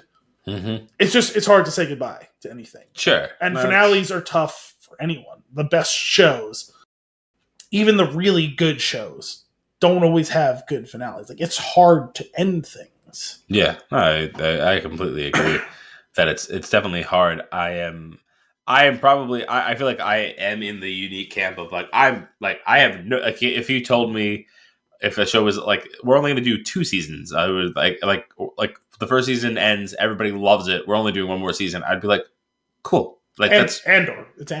That's fine. That they're only doing 2. Yeah, great, awesome. But even still, I'm like, well, fuck, man. I feel like we just got to appreciate this first season. Like, come on, like, couldn't you do, I don't know, 3 or 4? Yeah, but then when you do 3 or 4, you'd want 5. Like, you know, so. I don't think I've ever really felt that way about any series. I'm trying to think if there's a series that I think like maybe the only time that I felt like, oh, like, come on, was like how short the 3rd season of Newsroom was, that I was like, like, what the, it's over? Well, I think I wasn't ready for it. It was adding insult to injury because I don't think anyone expected the 3rd season to be the last season. When they announced it was going to be the last season, it's like, oh, well, that sucks. And then they were like, well, it's only also going to be like 7 episodes or whatever it was. And it's like, well, fuck. Like, what? Like, you can't even give us a full season to finish it off? That's weird. But, like, it's going to be sad to see Ted Lasso go, especially, like, for someone like me who binged the whole first 2 seasons and, like, less than a year later is watching now the final season. It's like, fuck, man. Like, I feel like it still feels so new to me. You know what, though? The positive spin on this is? A short series like that, like if it is only 3 seasons and those episodes do go pretty quick, it's an easy rewatch like every couple of years. Sure. And can confirm just as good the second time. Because we rewatched the first few seasons. I'm okay with a series being long. I'm fine with it being short. I just want to know if it's ending. That's all. Like I want to manage my expectations for the storytelling so that like I know, like I don't like cliffhangers, but if I know there's going to be another season, I can prepare myself to be like, this is the type of show that's going to do that thing where it's like there's going to be one thing dangling at the end that is really irritatingly dangling at the end, or they're just going to start to crack open the door for what's next. Crack open the door, okay with. Dangling the thing, hate it. But like it, whatever. I just want to know. I did like before when I was getting the notes ready. Like I just saw 4th and final season of The Marvelous Mrs. Maisel is premiering. I was like, great. I was like, that show to me feels like it is ready to end. And honestly, felt like maybe they should have ended it last season. I'm not quite sure like how much more they have to tell here. But like, cool, great. I love that show. Very excited every time it comes back. However, if this is the final season, it's the final season. I'm fine with that. That's another one probably worth a rewatch because it is some great performances. There's also something to be said. Like there's a difference between it's nice for us to be able to prepare for the ending, but it's even more important do the people making the show have the opportunity to prepare for the ending. I completely agree because Yeah, it really does suck when something is just over. I definitely think about that before getting into a new show of like, how good of a plot does this seem to be? And like, are they gonna just get canceled? Am I gonna waste my time? Like, because if I'm not gonna get the whole story, I will be annoyed. Or a whole story, not because they might not have had it planned out to completion at that point. But like, stories should have an ending, and it's really hard to do. It is hard to do, but even if they don't do it well, I prefer that the story has an ending than it should just fizzle out. Yeah. Actually, now that I mentioned that, I totally forgot to put down on consumption. We'll do it next week, but I totally forgot. I finished the Foundation series. Oh. But the first episode of season 3, off to a great start as per usual. All of the characters you love in various states. Excuse me. I love Roy so much. I love Roy and Keely together. It's a shame to see them breaking up. Having the talk with Phoebe is the talk that they are no longer together. And Phoebe, maybe the best line of the show. Can I use a bad word? Okay. You're being stupid. That's great. It's also great jarring, line. Like obviously they hinted at this, the way things were going at the end of last season, but it's jarring to just they're breaking up. Like to start the season. Like that was a little odd to me. I thought that was something that like maybe we would do in the first act of this season and kind of see the acceleration of where they were headed to get there rather than just like ripping the Band-Aid in this way, which like feels like it robs us of the emotional like weight of what was going on there. Yeah. I don't know. Like that I didn't love that choice. I was that's totally fair. I was okay with it having literally just watched the finale of season 2 going into 3, so like it felt more natural. I feel like to be like, is this going to happen? I mean, yes, it was obvious it was going to happen, but like I just feel like for a show that like does a good job of setting up like emotional like moments or setting up relationship development and in this case undevelopment, to just skip to the end of that was a bit odd. Like I thought there was some connective tissue in there we were going to need to get first. Sure. That being said, I do appreciate that this episode has already launched a meme. It's the way that Jamie Tart pronounces poopy. I did love that when he says it the second time when they're back in the locker room. Yeah. And everybody's getting all upset. And he's like, and Ted's about to go say something. And Coach Beard's like, oh, give it a second. And he just kind of brings the team back together. That was great. Does Jamie become the captain of the team? I forget the name. What's the name of the guy's captain? He's still on the team. Why would they take the captaincy from him? Injury? I don't know. Trade? Something. I have no idea. I just have a feel. I just feel like Jamie, like everybody knows Jamie's great, right? But the thing that he was missing was being that team player. And his character arc is incredible. And like I feel like he's becoming the best version of himself, and which like we have also been told like straight out by multiple characters that Jamie's becoming. But like it almost feels like he is becoming deserving of this because he is starting to be a leader of the team in a great way. That I wonder if that happens for him at some point within this season. Well, it's fun is considering how, in the same way that Legolas and Frodo spoke one time. Did Nate and Jamie ever speak on this show? Because they are like Mario and Wario to each other, where they are both like from the 50,000 foot view. Like one of them puts on an air of self-confidence, but ultimately that he is not a healthy individual on the inside, and he's been broken down and built back up into becoming like a really full arc of like what like nurturing someone can do to help them fully actualize. Whereas Nate was the person who secretly had the talent all along, but was so utterly lacking in his ability to express that he detracted from himself. Mm-hmm. And while he's having that nurtured in him, he becomes and actualizes the talent at the expense of what was ultimately a good person to start. Yeah. So, like, there's a lot of similarities in their journey, and yet they're the polar opposites of each other in a lot of ways. Yes, that's interesting. They've role reversed. That is interesting. Fucking Nate. Nate pisses me off so much. I mean, I get him, though. He's a great character. Like, it's a really well-constructed character. Just, I hate him. Yeah. I mean, we talked about it a bit a while back. Like, I didn't love how they got there, even though I knew, like, that was where they wanted to get. Mm-hmm. Like, it's actually, to a certain extent, it's kind of the same way as the Roy thing, where it's like, they did a good job of foreshadowing where it was going. But then they just jumped to it happening in a way that didn't make a lot of sense to me. If you rewatch the second season, there's no jump.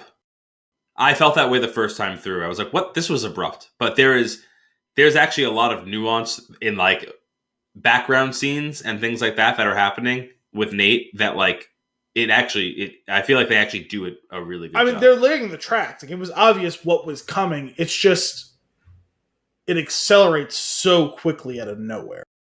I don't feel that it's out of nowhere, and the only reason I can say that is just having rewatched the second season. It felt, and maybe knowing where it was going, exactly where it was going to go, it makes it easier to see it this way. But, like, I feel like in hindsight, rewatching it, like, it feels appropriately paced. I don't know. I'd be curious if you were to rewatch it, if you would feel any different. Yeah, I mean, I can't debate the topic because I just don't have the details at my fingertips to access. Like, it's all in there, but, like, not in a way. We basically have, like, throughout the episodes of season 2, we have Nate. You could see very clearly, like, Nate kind of being pushed to the side because somebody else is getting Ted's favor or something like that, and there's I don't believe to any fault of Ted. It's just how it's Nate's perception of it because he has this very difficult relationship with his father that he then it's like projected everywhere else. But we constantly see his disappointment when Ted is happy with somebody else. Then we start to see him guarding himself by being resentful of Ted with a few different things and, like, making comments where, like, he'll be making, like, really shitty comments about Ted or about something, and Coach Beard is just in the room like, what the fuck are you saying? And like, there's a lot of that, and then it all kind of comes to a head around the Rebecca's father's funeral, where Rupert actually pulls Nate aside and talks to him, and you can't hear what they're saying, and he leaves, and you see Nate kind of have that moment that he used to have when Ted would tell him something that he wanted to hear. So I guess I forgot about that scene. I mean, it wasn't a surprise to me that he goes to work for them. Like, that seemed like an obvious thing to me, but I guess I forgot about that scene. You know what it is? It's really the most jarring part of all of it is, like, it was, I guess it happens after that.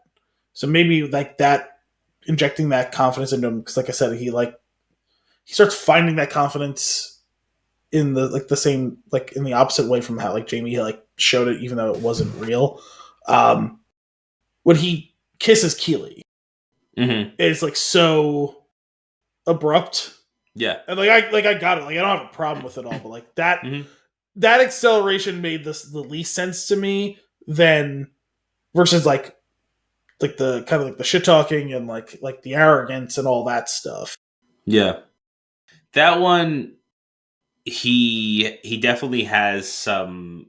I mean, you know, he can't, like, he's literally speechless every time she's around. Like, yeah. So, like, she's kind of like the white whale to him and all. Like, it was just like, the way he, like, chased it down all of a sudden. I was like, whoa. Like, I thought they would have built that a little bit more.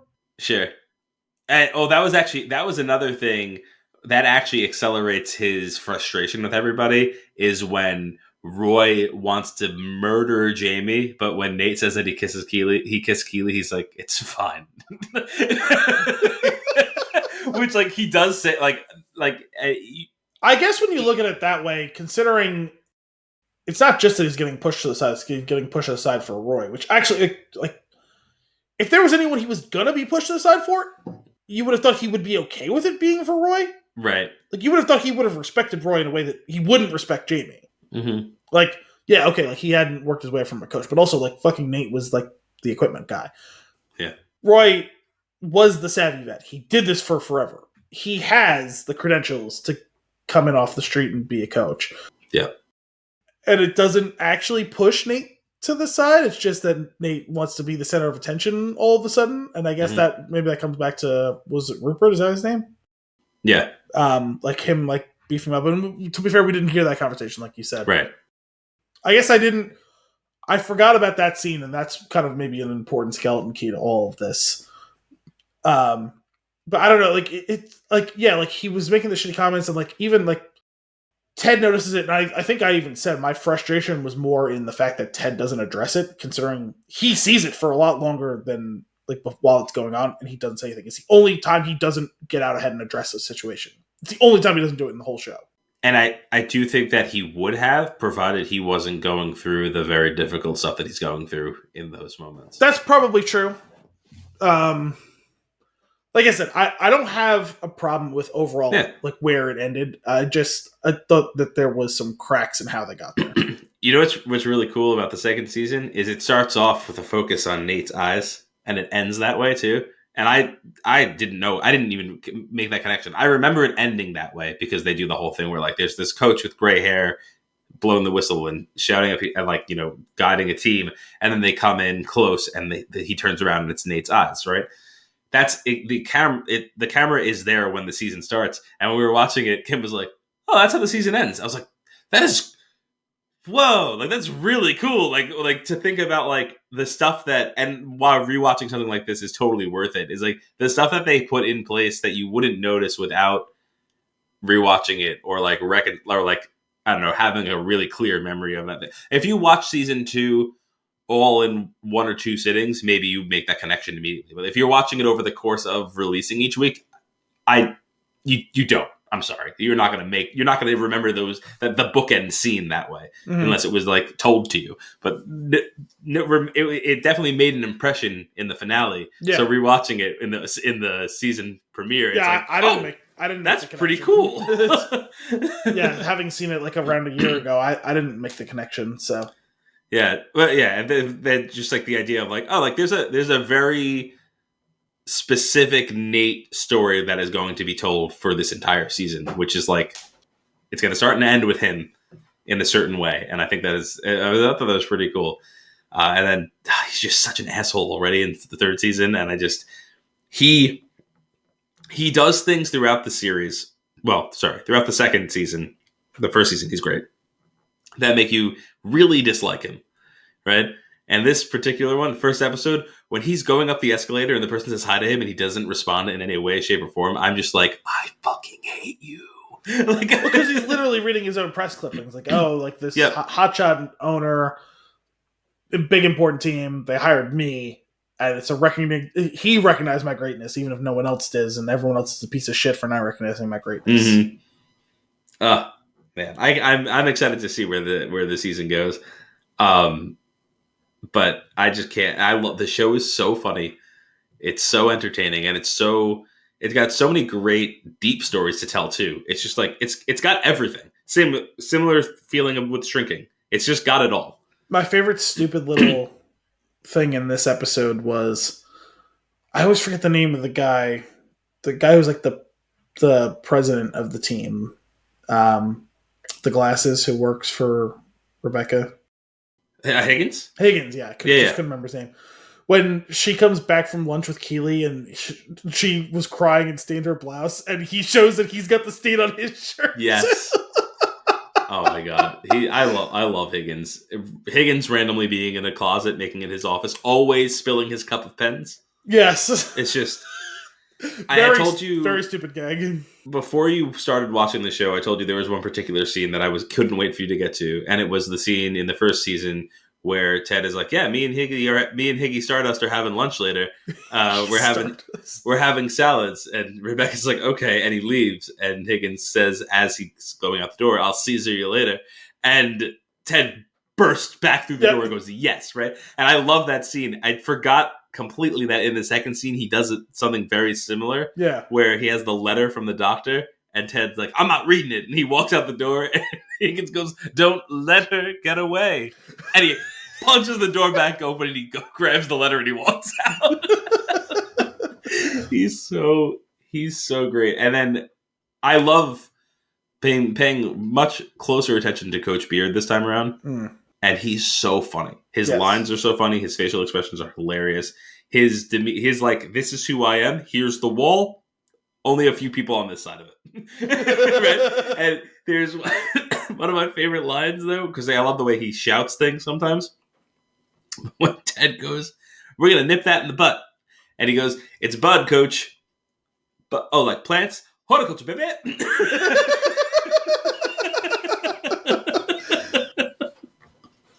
Such a good show.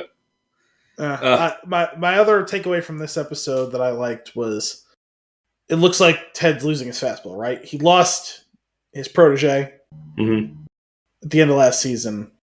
The team's off to well, it's not like the season hasn't started, but everyone's like picking them to be bad. Right? Yeah.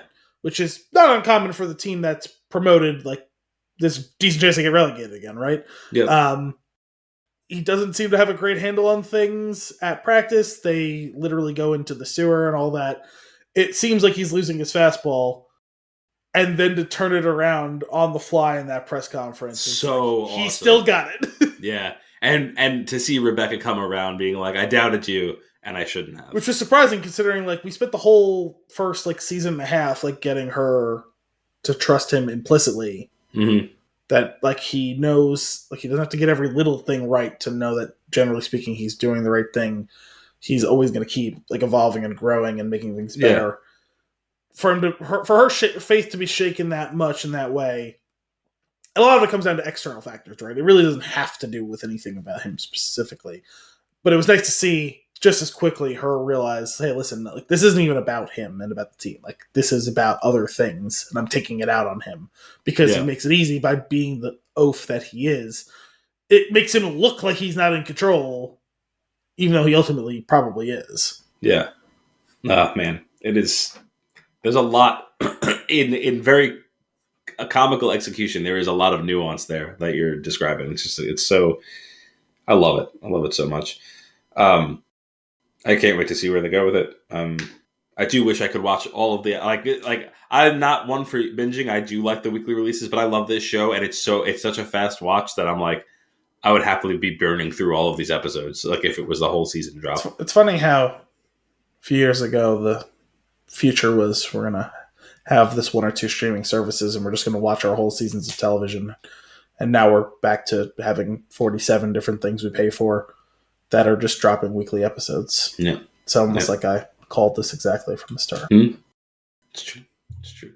By the way, I never had a problem with weekly stuff. Like, I liked the guilty pleasure aspect of Netflix to an extent, but it was always like, it's nice to have a show that's that way, but I like weekly releases. I even if you want to do bi-weekly or we're releasing 2 episodes at a time. Like, yeah, but it's nice to be able... I do like 2 episodes at a time. It's nice to be able to space out your content so that you can actually like people. Oh, the water cooler is dead. Like we're not like talking about. No, it's water nice cooler to is dead. Long live the water cooler. It's nice to fucking sit down and talk to someone, whether it be for 5 minutes at the water cooler or whether it be for 45 minutes or 3 hours on this show or whatever. Yeah. It's nice to be able. Everyone has a chance to be on the same page. Hey, did you see the episode last night? No, I'm watching it tonight. Oh, cool. Let's talk tomorrow. Yeah. Like, I agree. Like that's the flexibility of we don't need the water cooler. We've got phones or Slack or whatever. Like you can chat about it at a pace like where it's not like, oh, did you see the new season of Ted Lasso? No, I didn't even get to watch the first episode yet. Well, I watched all 10 episodes last night because I can work on 4 hours of sleep. Right. Fuck. Okay, let's talk a month from now when I finish the season. Like, yeah. And like you think it's on a streamer, so like yeah, like if you don't have time to get to it now, like yeah, you can watch it 3 months from now if you want. But if you want to be in the moment and fan about this stuff with other people who are fans of it, like I appreciate having a metered release like that. Ted. Yeah, I'm down with it. Anything else on this? No, I think that's good for this one. We both next week we'll have 2 episodes to talk about. So yeah, sounds groovy. All right, man. Well, I will catch you next time. All right.